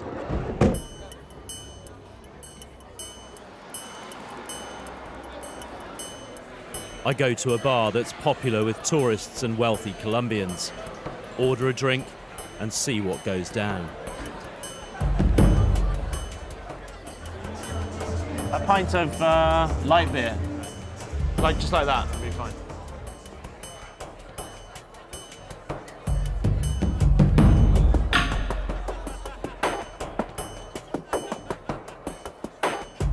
A member of the crew keeps a camera locked on my drink at all times.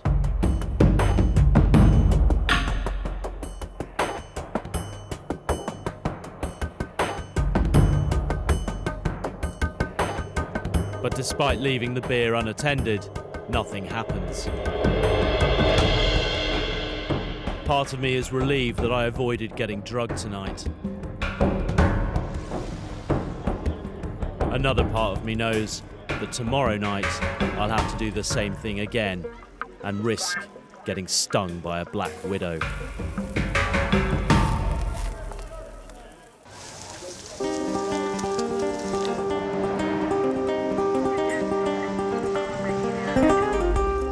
The following morning, I discover there's been a shooting in the emerald market. According to the report in today's newspaper, the guy that was gunned down in the street yesterday was a 64-year-old emerald dealer. I thought this was a fairly innocent little emerald market that any tourist could walk into, but according to this, there's a turf war going on, and people are prepared to kill to defend it.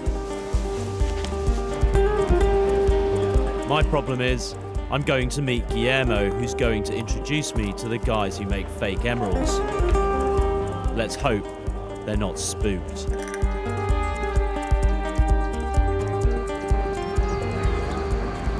Un hombre para que hagamos la vuelta. Decimos aquí la palabra hagamos la vuelta, es hacer el negocio. Hay un problema. El hombre puede darle miedo de venir.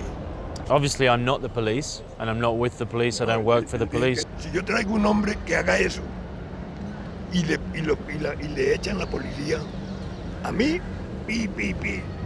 They'd shoot you? Claro, me matan. Ayer mataron a un hombre ahí.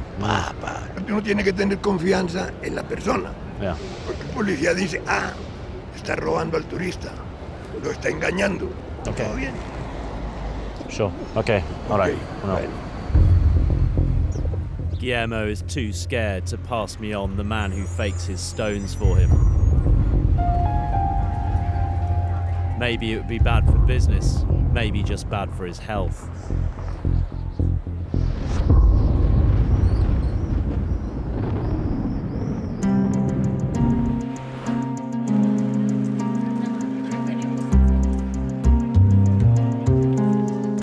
Later on that evening, I get a lucky break. Well, I've arranged to meet a guy who's promised to reveal some of the secrets of the emerald trade here in Bogota. He said he's got a lot to tell me, but he's asked that we conceal his identity. He's also told me to bring a real but cheap emerald with me. He says he's going to perform some magic. Esto es un alcohol, el cual sirve para el proceso de despigmentar. Esto se llama permacet, el cual es el líquido que hace resaltar más el valor de la esmeralda. O sea, equivale según el color. Ese es el valor que le genera ya a nivel comercial. ¿Qué vamos a hacer aquí? Pues te voy a enseñar cómo se despigmenta la piedra en sí. Smells. If we're going to be adding value to emeralds, can I be in on the act? So how long does it have to stay in there for? De 20 a 30 minutos. Y, o sea, desde el instante uno pues ya empieza a ver el cambio. So potentially you think if that makes it darker, it could be worth a lot more money? Sí. Aquí ya la piedra pues tiene, o sea, tiene una tonalidad más fuerte. I mean, if you left that in there for a year, how much would it be worth then? 20, 30, hasta 60 millones. Que ya le des más brillo y un color más verdoso, si es. This is the one I gave you? Sí. Ha! Wow, that is so much darker. A lot of those dealers carry guns. What do you think they'd do to you if they found out you were giving away their secret? No, pues obviamente me metería en problemas. Would they kill you? Sí, pues, porque pues se puede prestar para muchos malos entendidos.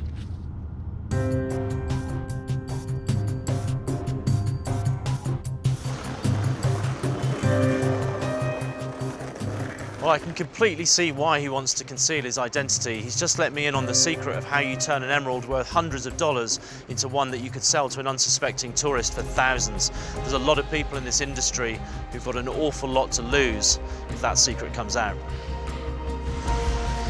The Emerald Market is a complex and unique institution, but sometimes disputes are settled with guns. There are bad deals out there, and if you're not wised up, you could get ripped off.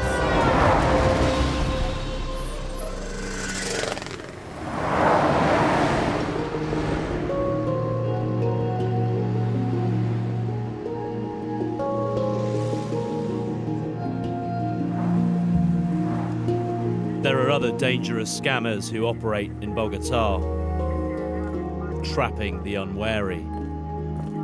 Black widows. The women who rob you by spiking your drink and doping you with powerful drugs. I'm going out again tonight on the lookout for Scopolamine. Tonight I'm going to hit a different part of town, I'm going to go to some bars, make all the same mistakes, all the things you're not supposed to do, see if tonight I get drugged.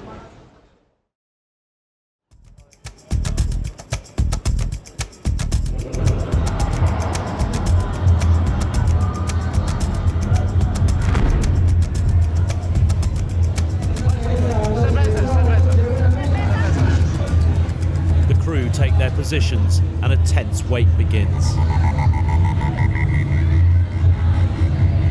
I nurse a drink and start to suspect that every woman at the bar could be about to drug and rob me.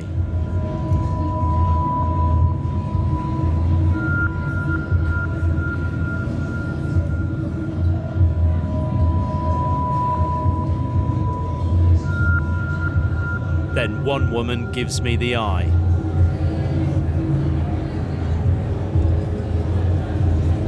We start chatting.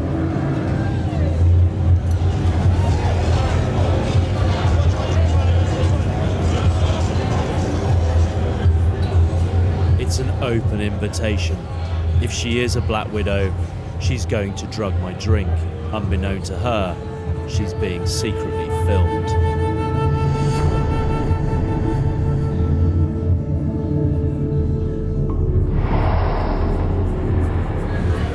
Text from the crew to say that she's put something in my drink, so let's see what happens next.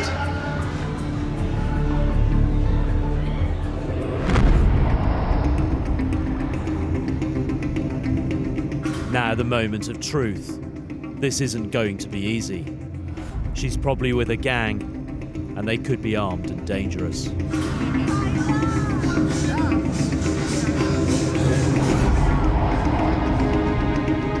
When we get up and dance, I pull a little trick of my own. One of the crew switches my drink.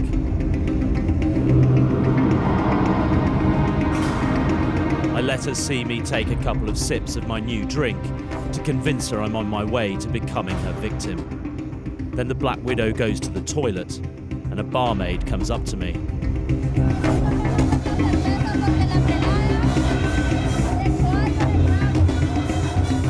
Another guardian angel in this city.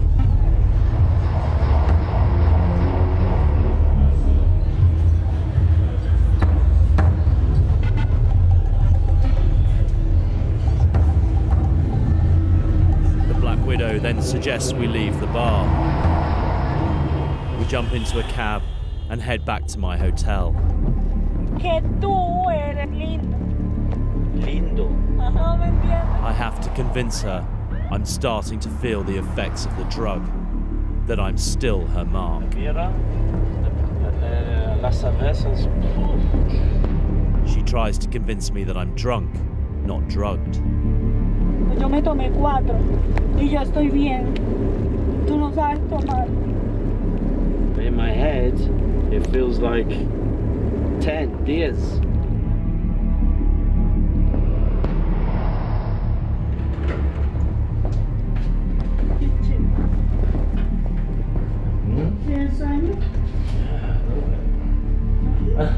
The crew are in place, the room is rigged, and the wine is on ice. Everything's set up to catch the Black Widow in my web.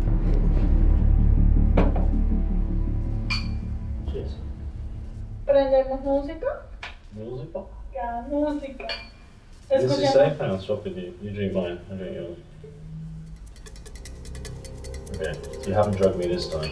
Ya, coge tu copa, dame la mía. Drogas? In here? No? No, No. no, no. But before I think there was. No te entiendo. Te estoy diciendo que coloquemos música. You just want music, okay. But for her, the music's over. It's time to bring in the crew. Can you come in?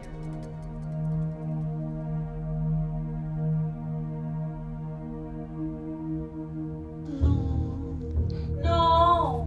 Wait just 1 second. These guys are filming, and we were filming earlier when you put the drug in my drink, because No te entiendo nada. we're not the police. We have no reason to make a problem for you. All we want to know about is people using this drug, Scopolamine, on people, especially tourists in Bogota.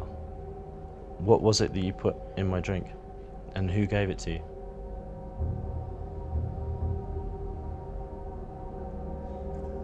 Now she gets it. She's been busted. She has to think fast. Que un amigo me dijo que le echara eso. And then what did your friend say that you should do afterwards? Él me dijo que le echara eso en el trago y que lo invitara a otra parte. Y que cuando estuviera en el carro lo besara y le robara. Look, you trick me, I trick you, so it's okay. We're all square. You understand?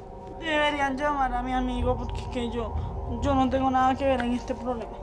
So let's say you'd come in here and I'd been all drugged up. What would happen then? Would you have taken my iPhone, my laptop, my passport? No soy capaz, créeme que no. Yo no, pero mi amigo sí es capaz. Okay, so your job was just to get the drug in my drink and then get me here and then call the friend.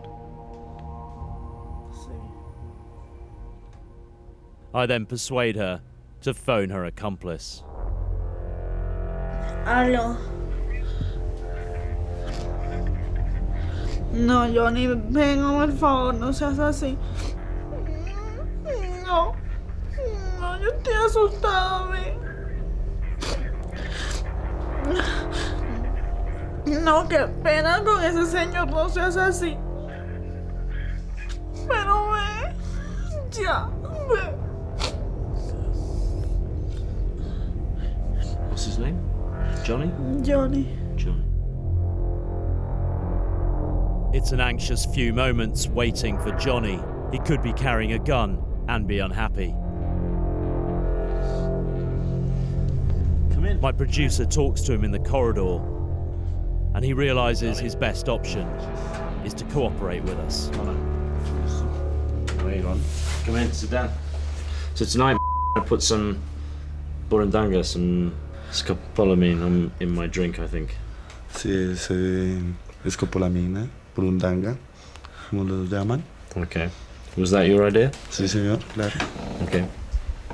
And is that something you've done before? Claro, llevo varios tiempo haciendo. Always to tourists or Colombians as well? A varias personas, turistas y colombianos. And what did you want to do? Que te drogara, te trajera al hotel y ya hiciéramos el desensamble, llevarnos lo que tuvieras. Okay, so the idea was to knock me out unconscious or keep me semi-conscious. How does it work? Te duerme nada más y te borra el rostro de la persona que te lo hizo. No recuerdas nada. So the important thing is just that you get inside the room. Sí, claro. Yeah, and that's her job. Sí, el trabajo de ella nada más era dormirte y yo ya hacía el resto, me encargaba del resto. And do you have lots of girls like working for you? Varias personas.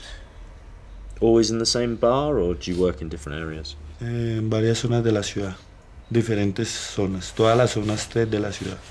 What's the big risk to you? Is it getting in trouble with the police or what? El riesgo es, sí, con la policía, pero hay que saberlo hacer para que siempre estar incógnito. What's a good night's work? How much would you expect to make? 5 millones, 4 millones, depende. Depende del paciente. With that much money being made, he can't be the only one doing it. Are there other people involved in this business? Claro, hay gente más fuerte y trabaja en una red más grande y bandas más grandes que trabajan por toda la ciudad. As a tourist in Bogota, should I fear these people? Are they dangerous people? Claro que sí, porque hay gente que es más inconsciente que uno. Gente que te puede dejar en coma, te puede dejar muerto o en un hospital como un vegetal y no les importa nada.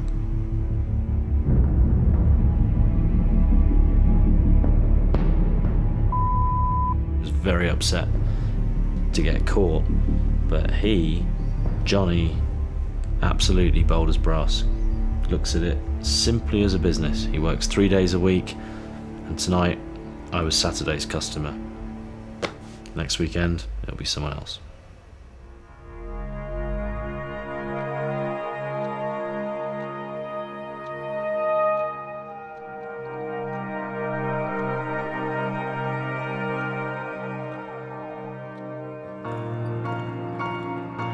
It's chilling to think that across the bars and clubs of Bogota on any weekend,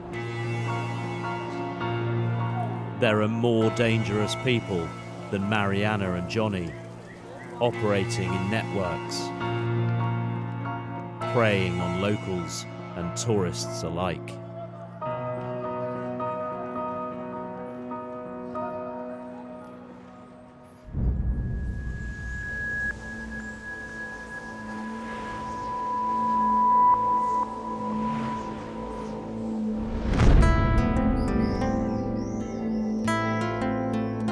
The next morning, still struggling to get out of my head visions of being drugged and robbed.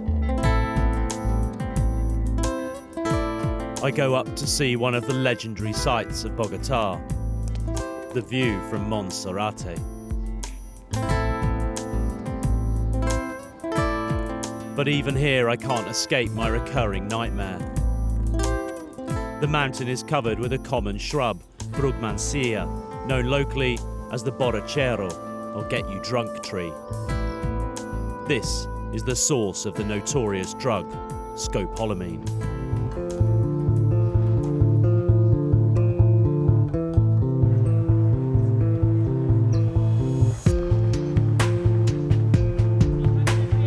Later that day, I get a call to have a meeting with a Scopolamine drug boss, who runs a more sophisticated gang than the two scammers I met last night.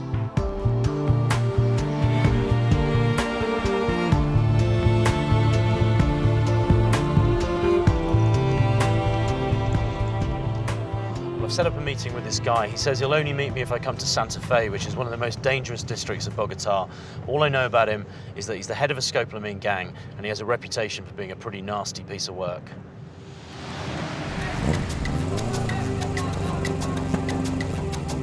Maybe I should stand him up, but I've come too far to turn back now.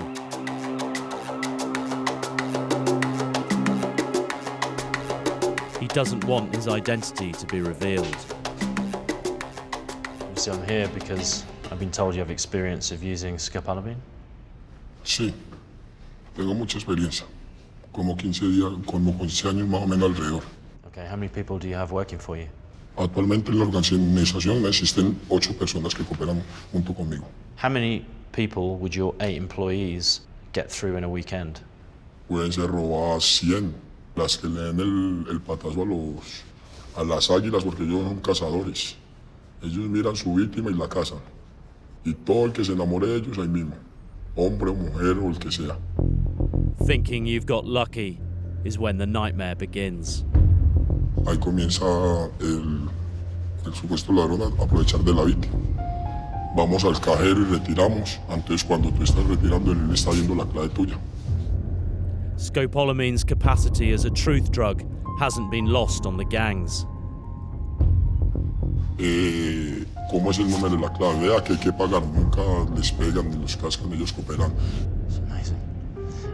And once you've taken them to the ATM and you've got them to take out as much money as they can and give it to you, then do you let them go? Muchas veces los dejan por ahí botados y aparecen en la calle. Ya él queda seguro porque tú estás drogado, da la clave, tú vas a dormir y esperará a ver cuánto más le bota el cajero. He asks us to cut and tells us he has a surprise.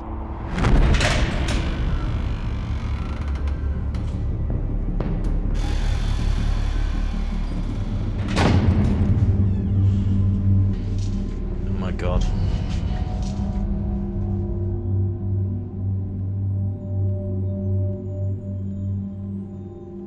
So you keep people in this room? Sí, muchas veces.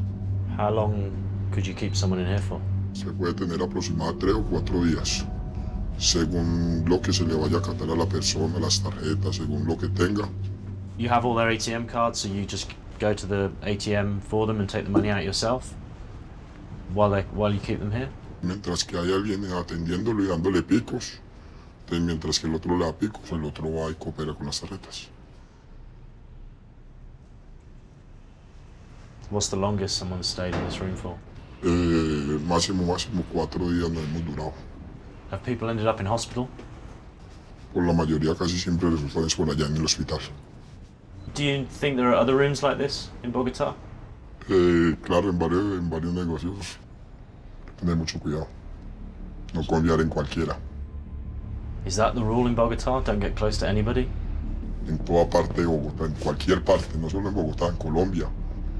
En todas partes existe la maldad. And if you get too close, you end up in here. Sí.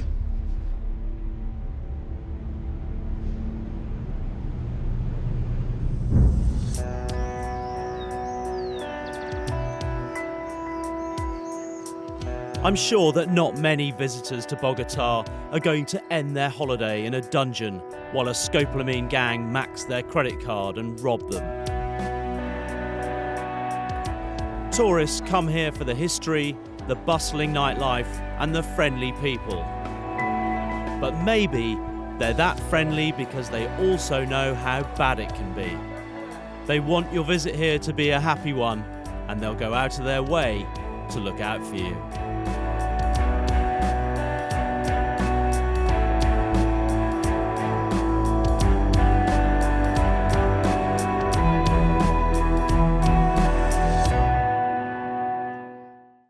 They're the world's greatest cities, famous for their culture and beauty.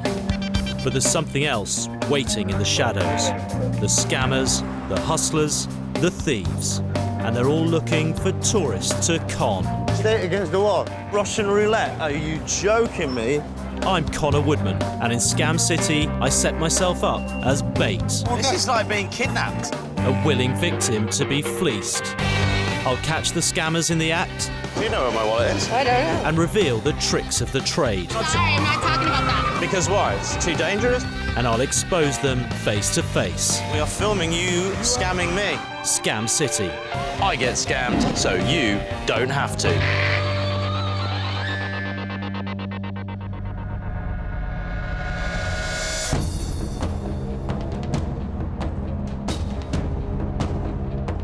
I'm in Hong Kong, far off the beaten track, on my way to meet some new friends.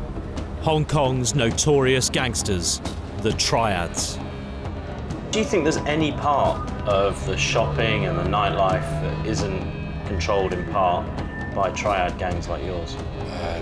大多數都係有人控制㗎啦，你話冇就呃人㗎啦，呢樣嘢就。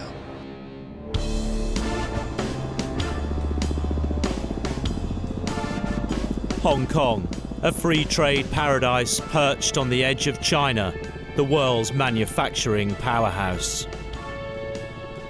Nearly 50 million tourists visit each year, most of them from mainland China, bringing with them disposable fortunes.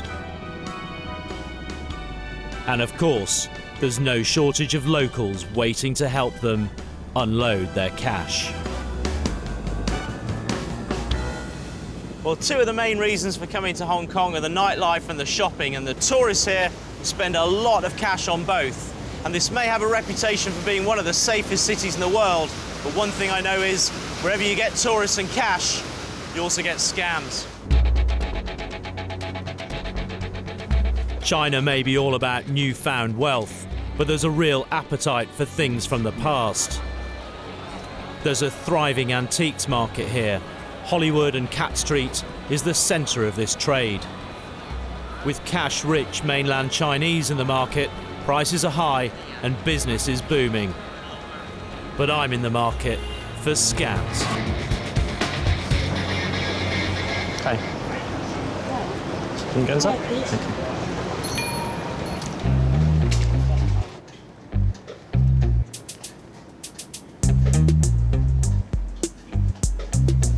That's nice, isn't it? No fairly old, this is no, but this is fairly old. Oh, okay. One set, Yeah, in one set. fairly old. This gold, gold. This It's gold. gold, yeah. Okay. Is it very old? Yeah, fairly old. How old? 1,000. 1,000 years. 1,000. 1,000 years old. And these are how old?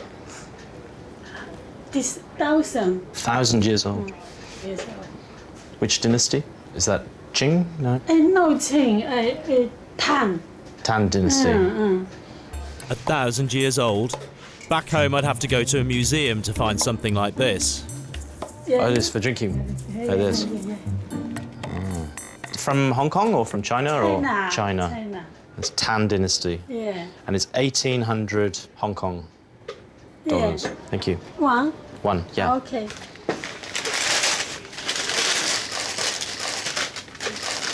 Thank you, thank you. Thank you. Well, I've bought an item for about $240, which apparently is from the Tang dynasty. It's a cup found in mainland China. That makes it about 1,000 years old. Now, call me suspicious, but something about that doesn't quite ring true. So my next port of call is going to be someone that can value that for me and tell me whether that, in fact, is a genuine article or not.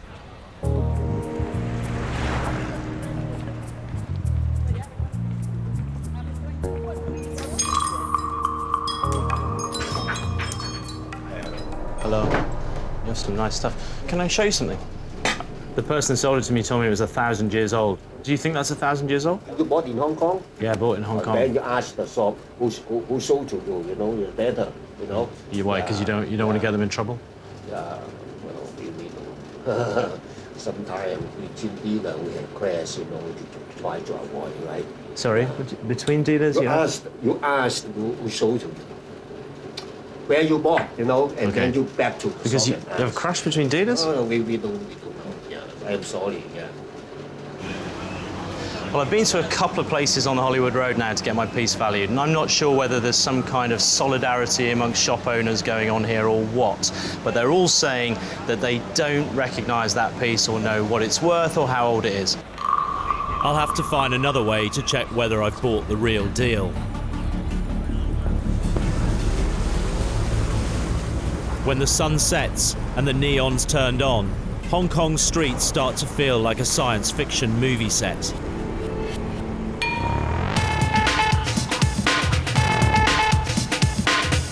All the actors are out playing their parts on this beautiful illuminated stage.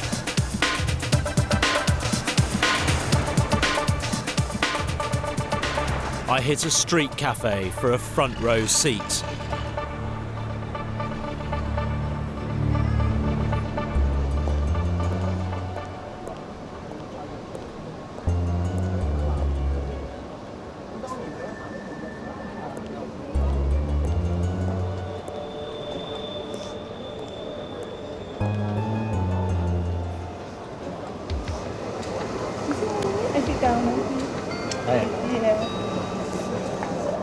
The wonton noodles are good.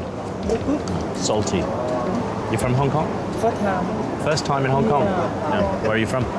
Me, Thailand. Thailand. Yeah. Where in Thailand? Bangkok? Yeah, Bangkok. Bangkok, yeah.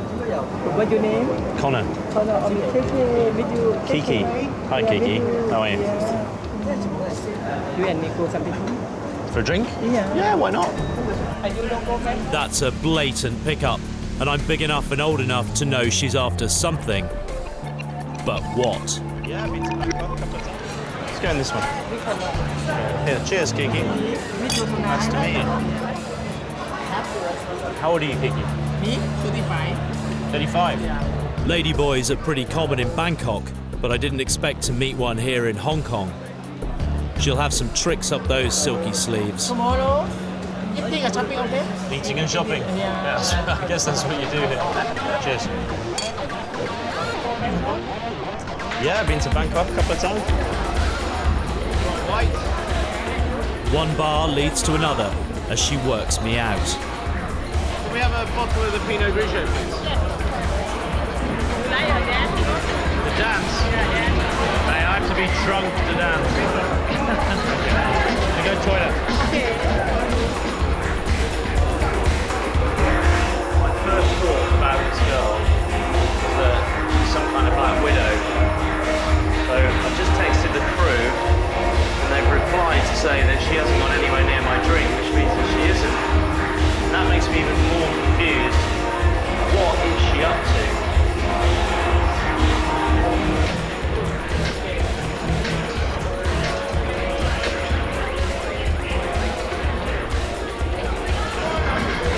Okay, so maybe tonight you boyfriend for me?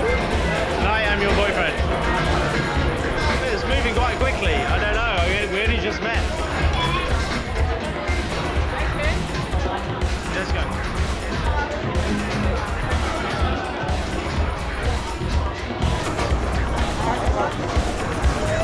I go for one more, How much?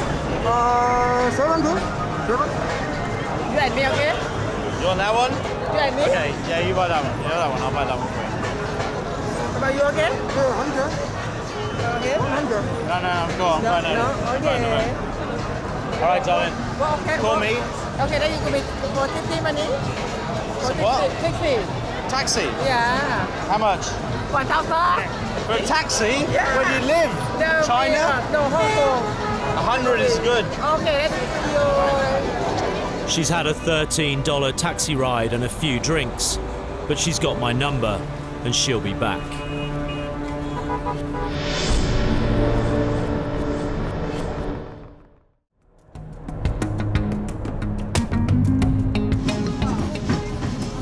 This place is like the perfect designer city. Everyone gets what they want. Bargain shopping and friendly locals. The views are spectacular. It's difficult not to be seduced here.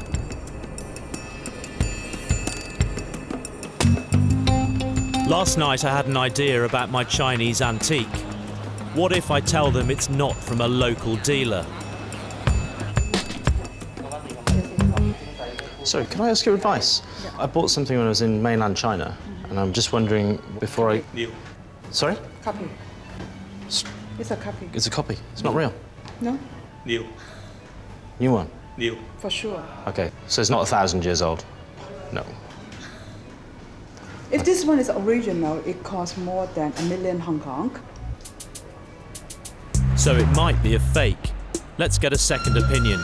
Hey, hi. How you doing? Yeah, can I help you? Can I show you a piece of bronze and maybe you can tell me could you tell? Want to see it's real or? Yeah. Oh, it's not very old. It's not new. It's new. I can teach you see it. Can you see the new bronze?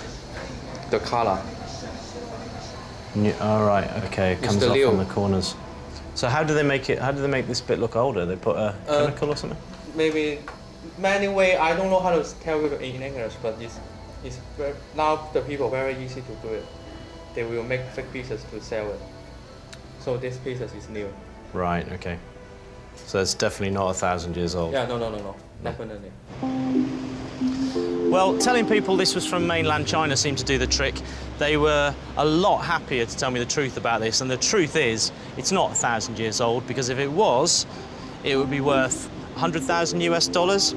If you take a closer look, you can see that there is new brass on the end of the feet, and that's because they've made it look older on the rest of it. Now that I know all that, I think I've got the information I need to go back to the shop and see what they have to say for themselves. Hello. The piece that I bought, I'd just been to speak to a few other experts in the area, and they showed me. You see the new brass? This is a classic sign of a copy, because the chemical 顏色我知佢講咩啊？呢個顏色係氧化，即係銅氧化咗之後就會有呢個咁樣嘅色嘅。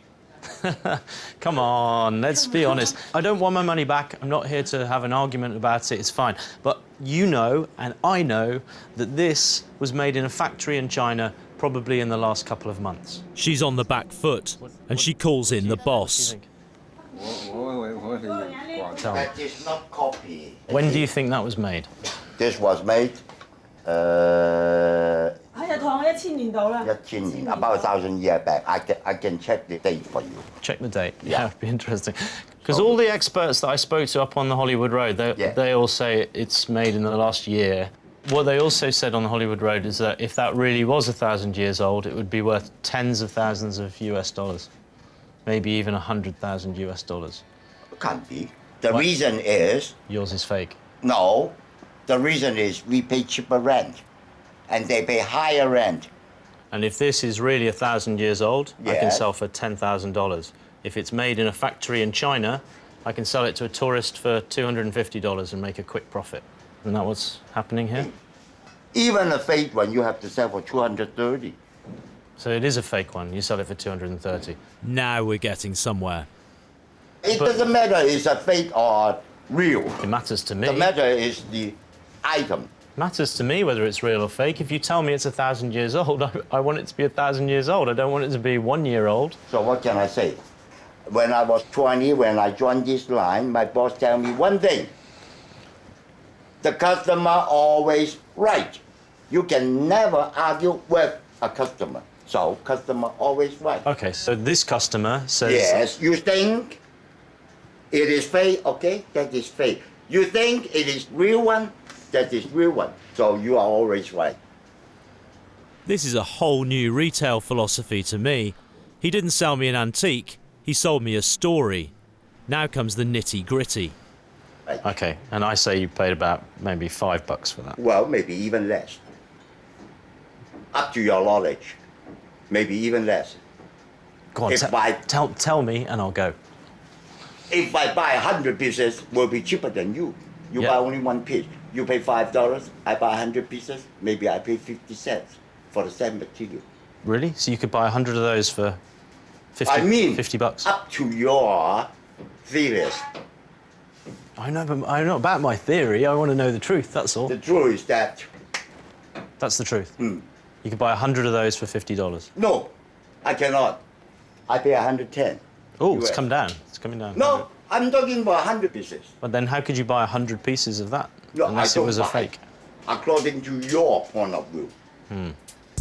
My point of view is that you'd be lucky to find 100,000-year-old fakes.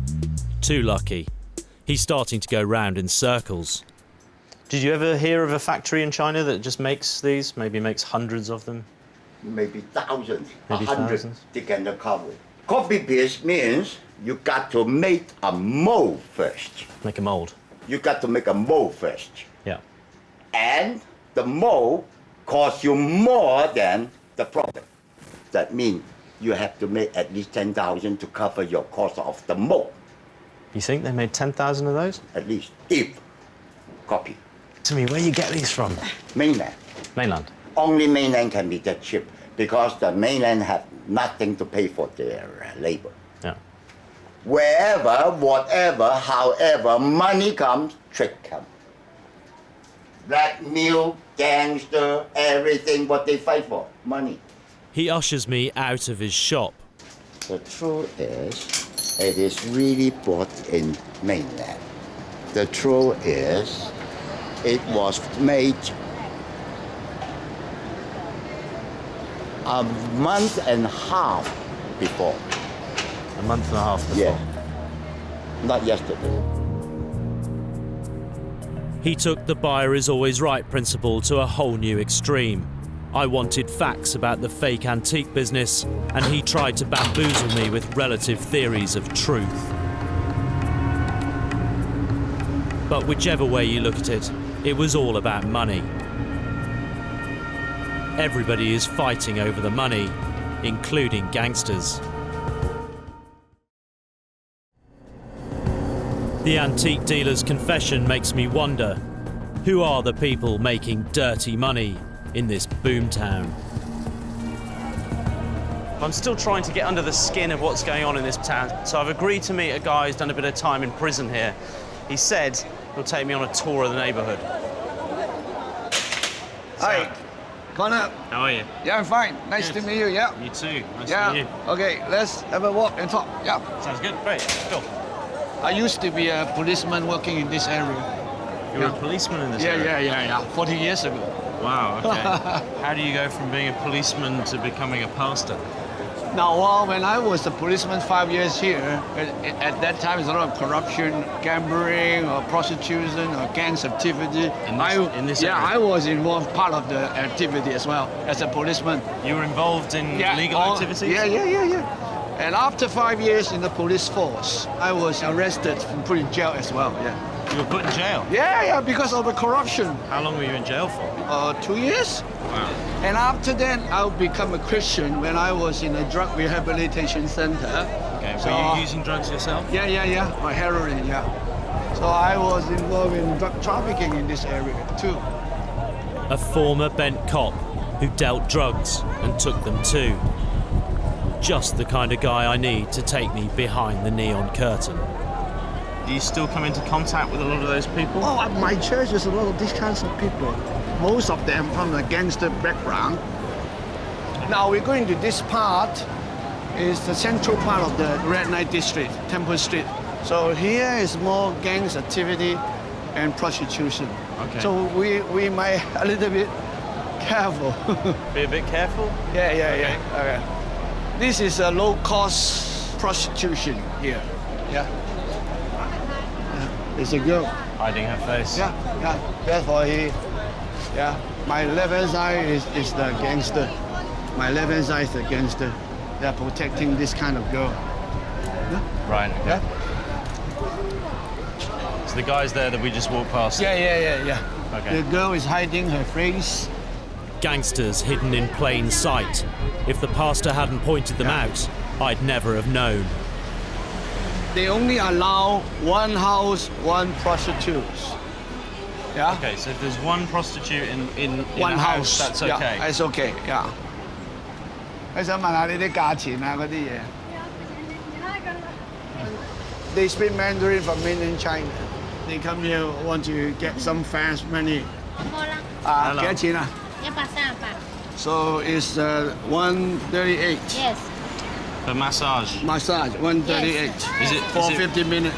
Is it really massage or is it something else? 有冇除咗揼骨有冇啲服務啊？去問啲老友問下有冇？有冇服務㗎呢度？啲鬼佬 ？Yes, sure. For how much？幾多錢啊？推油啫喎呢個。OK 啊300。For 300 masturbation. 300 Hong Kong dollars. Yeah, 300 Hong Kong dollars. 平㗎啦，我一般都貴到500。He said that it's cheap for you. Normally we charge the tourists, the foreigners, $500. Why is it cheaper for me? Handsome boy, you're a handsome boy. A handsome boy, so Handsome boy, so charge you cheaper. Discount. Yeah. Another sales pitch, this time complete with flattery and a discount. They only do the massage, masturbation. Yeah. Okay. But if you want to do the real stuff, sexual intercourse, then you have to go to other places. Behind. Yeah. 喂，咁係嗰個影緊啊嗰個。唔係。咁樣唔得㗎喎，我唔制㗎。唔制㗎。Saw the camera. Yeah.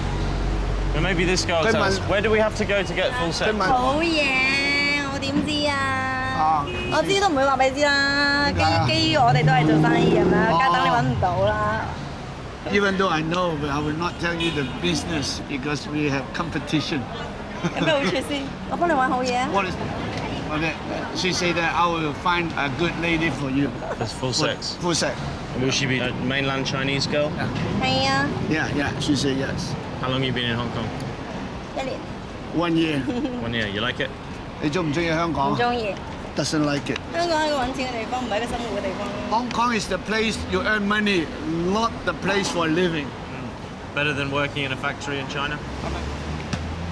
Yeah. It's legal to be a prostitute in Hong Kong.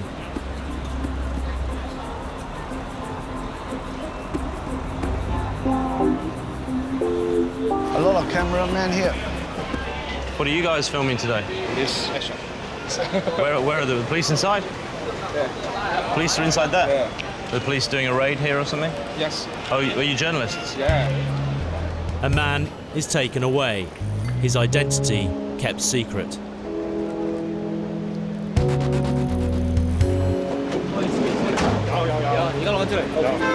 I think they are undercover police. What have they seized? Are you guys undercover policemen? You undercover? Was this a... I can tell you. Well, you don't have a uniform on, so I'm guessing you're undercover. It's a pornography DVD. Pornography DVDs? Yeah. Pornography is illegal? Yeah, they have 4 stages. This is called stage 4. Stage 4 is with the sexual intercourse. So prostitution's legal, but pornography is illegal.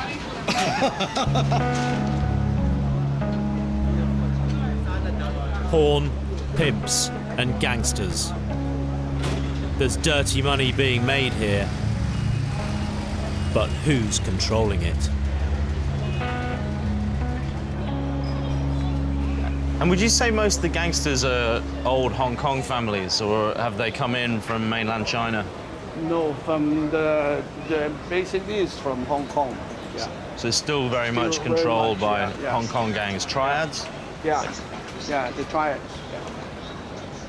So what would be the best way, if I wanted to meet those kind of people, what would be the best way for me to do that, do you think? Wow, it's not easy in front of the camera. You have to use secret cameras? Yeah, even the secret camera, they are very smart, the gangster. They're very smart. I can call you, and if you bump into any of those guys, or you think of anyone else who might be interesting for me to meet, okay. That would be fantastic. The Triads are an ancient Chinese crime syndicate. Their criminal activities are shrouded in secrecy, so it's not going to be easy to meet them. They don't have a Facebook page. It's morning, and I've got a date with my new best friend, Kiki, and guess what she wants to do? Shopping. Hey, how are you? Nice to see you. You good? Yeah, you okay? Yeah, good, yeah. What are you looking for today? Me? Yeah. Do you spend a lot of money on makeup? Yeah, for me. What colour do I think suits you? Yeah. Oh, I don't know. That one suits you, I guess. Probably this one. Okay. Yeah. Think I need some? Not cheap, not cheap. Oh, you're buying loads. Yeah. Exactly. You want me to pay? Yeah. But am I lending you the money, or are you... Darling. $1,550? Yeah, Hong Kong. Wow, that's a lot. You need all this? Yeah. Okay, darling. Wow. I just bought you a lot of makeup.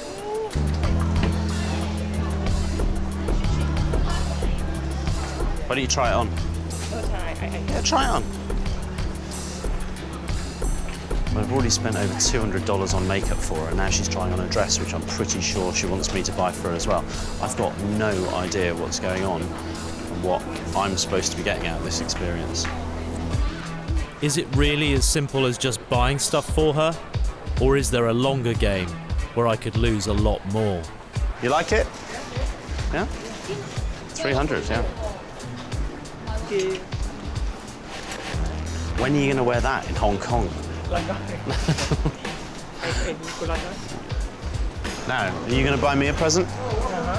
You buy me a present now? Would I buy Tommy? You want to buy me a Tommy Hilfiger top? Is that what I buy for you. Okay, then buy it. Buy a bag? Yeah. Where? Coach. Small bag from Coach. Okay, Which one? You like that one? Yeah. Yeah, that's nice, isn't it? Yeah. How much is it? Yeah, okay, $1,200. $1,250. Yeah, Hong Kong. For me? I'm sorry, honey. I just don't have the cash. You've spent all of my money. I don't have any more money, look. Come on, out. For me? I don't have two bags. No two, no bag. You don't have a bag? All right, well, we'll go bagless. I got it for you? Yes. Oh, darling. Okay, all right. Keep it. Well, if you include the money I spent last night with the dress and the enormous bag of makeup I just bought then, the total amount of money she's taken from me is north of about $400. But I've got a feeling that's only the beginning. She's going to take me for a lot more.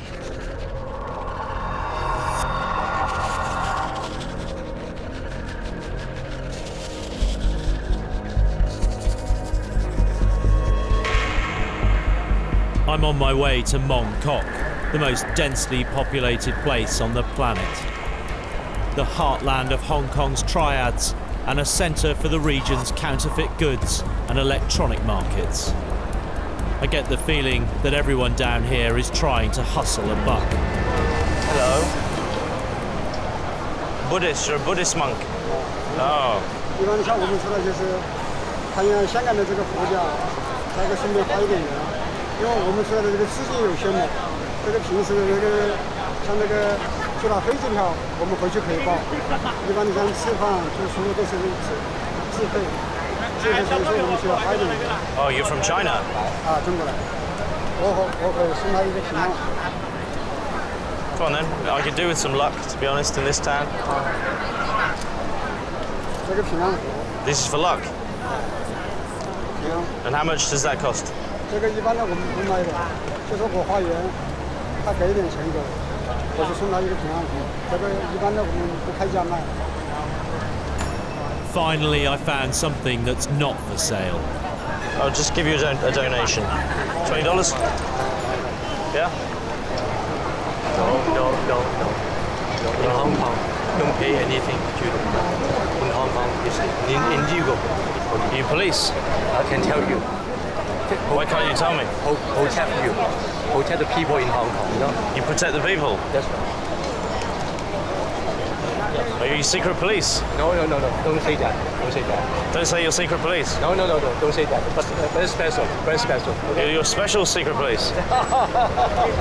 Where you come from? Are you carrying a gun? No, need that. You don't need it. Okay. Touch my arm. Don't touch your arm. That's it. You see? Wow. Okay. It's okay. Go ahead. Thank you. Yeah. You're like Hong Kong Batman. He's like someone from a Hong Kong movie. But it's hard to tell whether he's a cop or a gangster. One thing's for sure, he's rattled the monk. Who's that guy? You know him? Well, a strange guy. Are you a holy man? You're not really a monk, are you? 我是半路出家的，我是半路出家。因为大陆什么意思是半路出家？以前我也是有工作的。这个大陆不是搞的这就是国有企制改革。How much more do you make in Hong Kong than you would make in China? 这个比较具体的，像按照一天来算的话，大概一天多了200-300香港。Per day? Wow, so it's worth being here. 这就是我刚刚接着讲了，失业了以后，你就没有这个生活来源，没有经济收入，是不是的？老婆像是改革开放以后啊，我的老婆也跟别人跑了。As he explains his life story, a passerby signals to me. But you don't think he's a real monk? Huh? You don't think he's a real monk? Not really. Not a real monk. Because he's greedy, I think. He's greedy? Yeah. No, he's going to make a run for it. Okay, thank you. Yeah. Okay. Hello, He knows you busted him. Yeah. But in the end, it amounts to the same thing. Monks aren't allowed to beg on the streets of Hong Kong. And maybe that's what the warning was about. Nothing goes unnoticed here.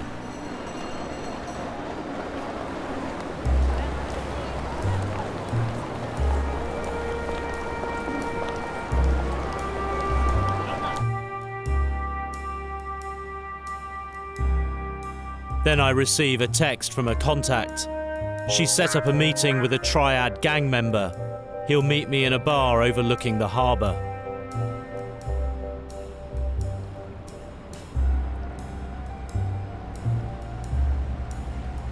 "45 minutes is a long time to enjoy the view. Either I'm being wound up or stood up."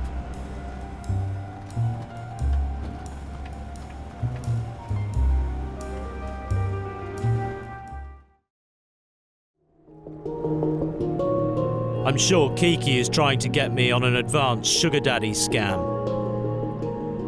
I'm already in for a few $100s, but I see that as a down payment on unlocking the secrets of what she's really up to. Hey, hello. Beautiful, isn't it? Come in, sit down. How are you? Hi, Tiffany. Are you well? Yeah. You like the dress? Yeah. Cannot too. No same too. No same back. Kiki looks great, but she's not exactly my type. A bit demanding. I like you. I like your eye. I like you too much hair. No? You like my hairy arms and my hairy chest? Yeah. Kiss me? Kiss me? Kiss you? Yeah. No, I think that might give you the wrong message. Cheers. Champagne for night, champagne. Champagne? Champagne. We order champagne. Yeah. I pay, right? Yeah. Good man, you pay, you know. You good man, you don't pay. If she wants me to fall for her, she's going the wrong way about it. It's hot, and my patience is wearing thin. So what is this? What is happening here? Darling, you don't buy me shoes, but I go back. I didn't buy you shoes or a bag. You pay me money. Yeah, but why am I paying at all? I am my friend you. You're my friend? Yeah. No, but friends buy each other drinks. Friends buy each other presents. You no married? I'm not married, no. Yeah. Tonight you boyfriend for me. You go okay. I don't think so. I don't think that's what happened. But you boyfriend for me. I'm not your boyfriend. One year. Is this your job? That you find people and then you ask them for money? Is it that simple? It's a lot of effort for a handbag and a few drinks. You know, tonight you cannot boyfriend for me? Tonight I cannot be boyfriend for you, no. You boyfriend for me? No. No? No. Yeah. Finish. You don't pay me money, finish. How much money do you want? 1 million. So there it is. She wants $130,000 to pay for an amicable separation. And what happens if I say no, I'm not paying? Tonight I go your hotel today. You call at my hotel? No. You don't give me money tonight. Me go your hotel. So it's a blackmail sting. I pay up or I get embarrassed at my hotel by a ladyboy. Nice. Well, I don't know why I have to pay you money. 1 million. You pay me money. You're not. No. You pay me money. I'm not going to give you money. No. I'm not going to give you money, No. Kiki, because you don't believe any of this. You're not really a girl. This is all just a load of deceit and nonsense. Time to come clean. You know there are people following us. You know there are people with cameras. You spotted the people walking around with cameras. Pardon? The tables are turned. Kiki isn't happy. No, I'll be here.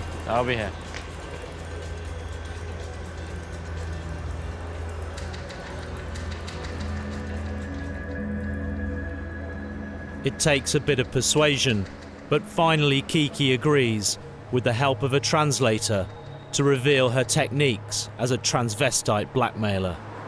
How do you go about finding a tourist to pick up? ไปแล้ว行雞咧，中意眼望人，人問我睇到啊，中意眼咧對到一個眼嚟溝人。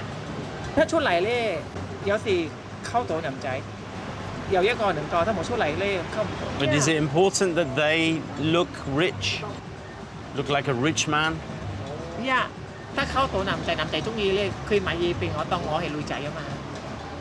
And do most guys recognize that you're a transsexual? 哦，男仔咧多數咧知係我唔係女仔，佢瞓覺佢做男仔啊嘛，我做女仔，係lady。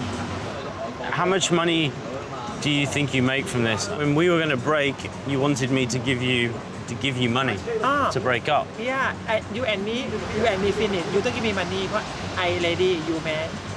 And do people give you money when you break up with them? And how much money can you make from? 嗰時都睇話佢有幾多，個咧都睇話佢有乜嘢，佢做咩工啊，一個月有幾多錢啊？ But did anyone ever give you money for separation after they just had sex with you? 不嬲咧，得分開咧，分手咧，嗰種有嘢俾我嘛，分開手，個個都係。Right. How much money? 他多數咧好靚仔咧玩咧，都有一個禮拜兩個男仔，得好靚仔幾好咧，玩差唔多一個禮拜兩個月，跟住咧佢走啦，佢有時買戒指啊，有時買乜嘢禮物俾我咯。Was it a valuable ring? 我戒指佢買都係普通咧，6000蚊、7000蚊、8000蚊啫，5個到1萬蚊咯。And is that the most you ever got from one guy? 唔係，有一次佢買 Chanel 俾我手袋，嗰個男仔 Peter。 I started out thinking she was a black widow, and then thought she was looking for a sugar daddy. But once you stop handing out the sweets, she turns into an extortionist. Well, it's been bugging me what's been going on here for the last couple of days, but now I can see what's actually happening is quite a sinister scam, and it's not light-hearted or at all fun, because what she's trying to do is to get you to feel like you're in some kind of relationship, and if that's potentially embarrassing to you, then she's got you exactly where she wants you, because she can then get you to pay her to leave you alone.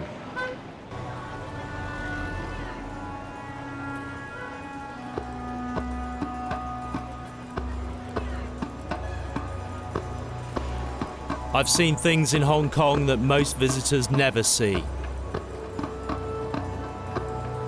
I've had a glimpse into its underworld, but I'm still no closer to finding out who pulls the strings.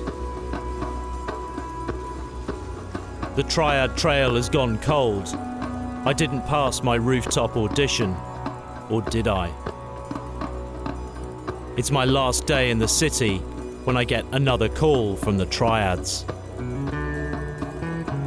They want to meet. The location, a karaoke bar, 40 minutes drive away, close to the Chinese border.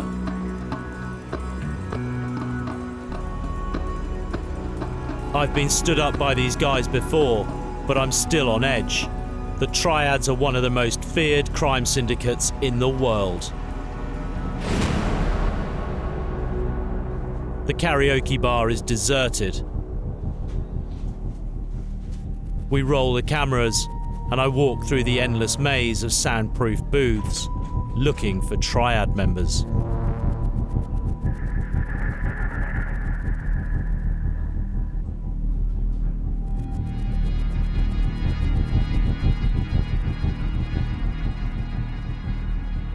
The gang will only talk when they're ready and on their terms. Did you grow up in Hong Kong? And when did you start getting involved in criminal activities? 我哋呢啲就中學冇讀書就開始出嚟行。Where do you sit in the hierarchy of your Triad gang? 我哋呢啲都係中層嚟嘅啫。And how does one reach the top? 呢啲係內部，有啲係內部嘅問題。咁或者都好難解釋俾你聽點可以，其實就你揾到錢，就其實都可以上到位嘅。What kind of criminal activities are your Triad gang involved in?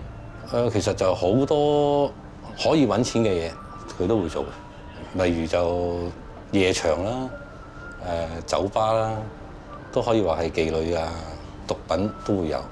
How do you profit directly from those activities? 通常都係一個社團入邊佢自己控制嘅，咁啊控制之後咧就佢哋所酒吧嘅咧就通常都係用保護費。So how does it work now with mainland China in the business?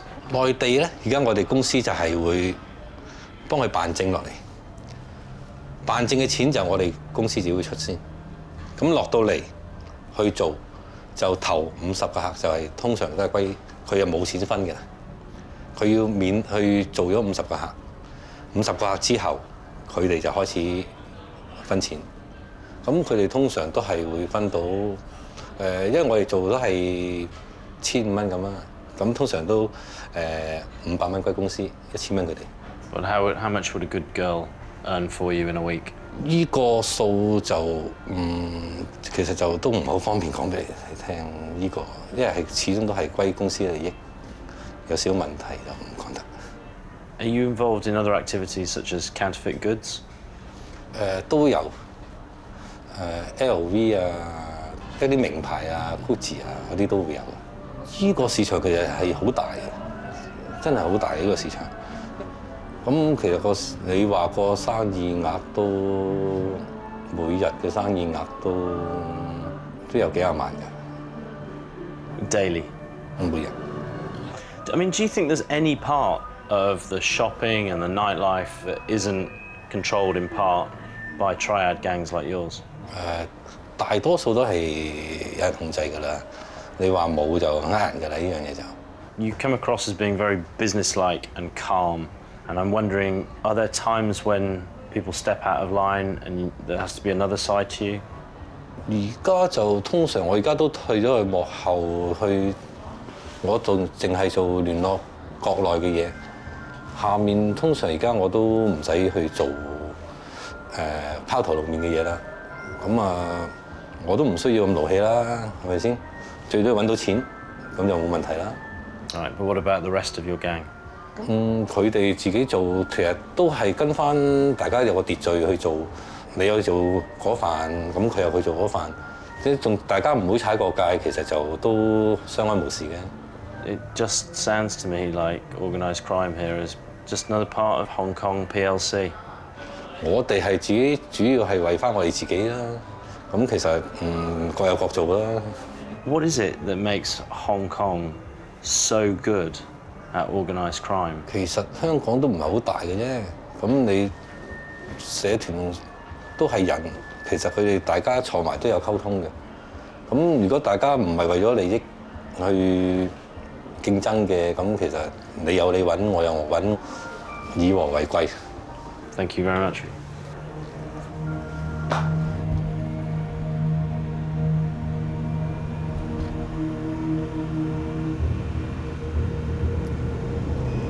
There you have it. The scams on the streets of Hong Kong are being run by the triads like a well-oiled machine. It's all about the money, and nobody here wants to be the person that draws attention to that. Much better that everyone just quietly gets on with the business of making money.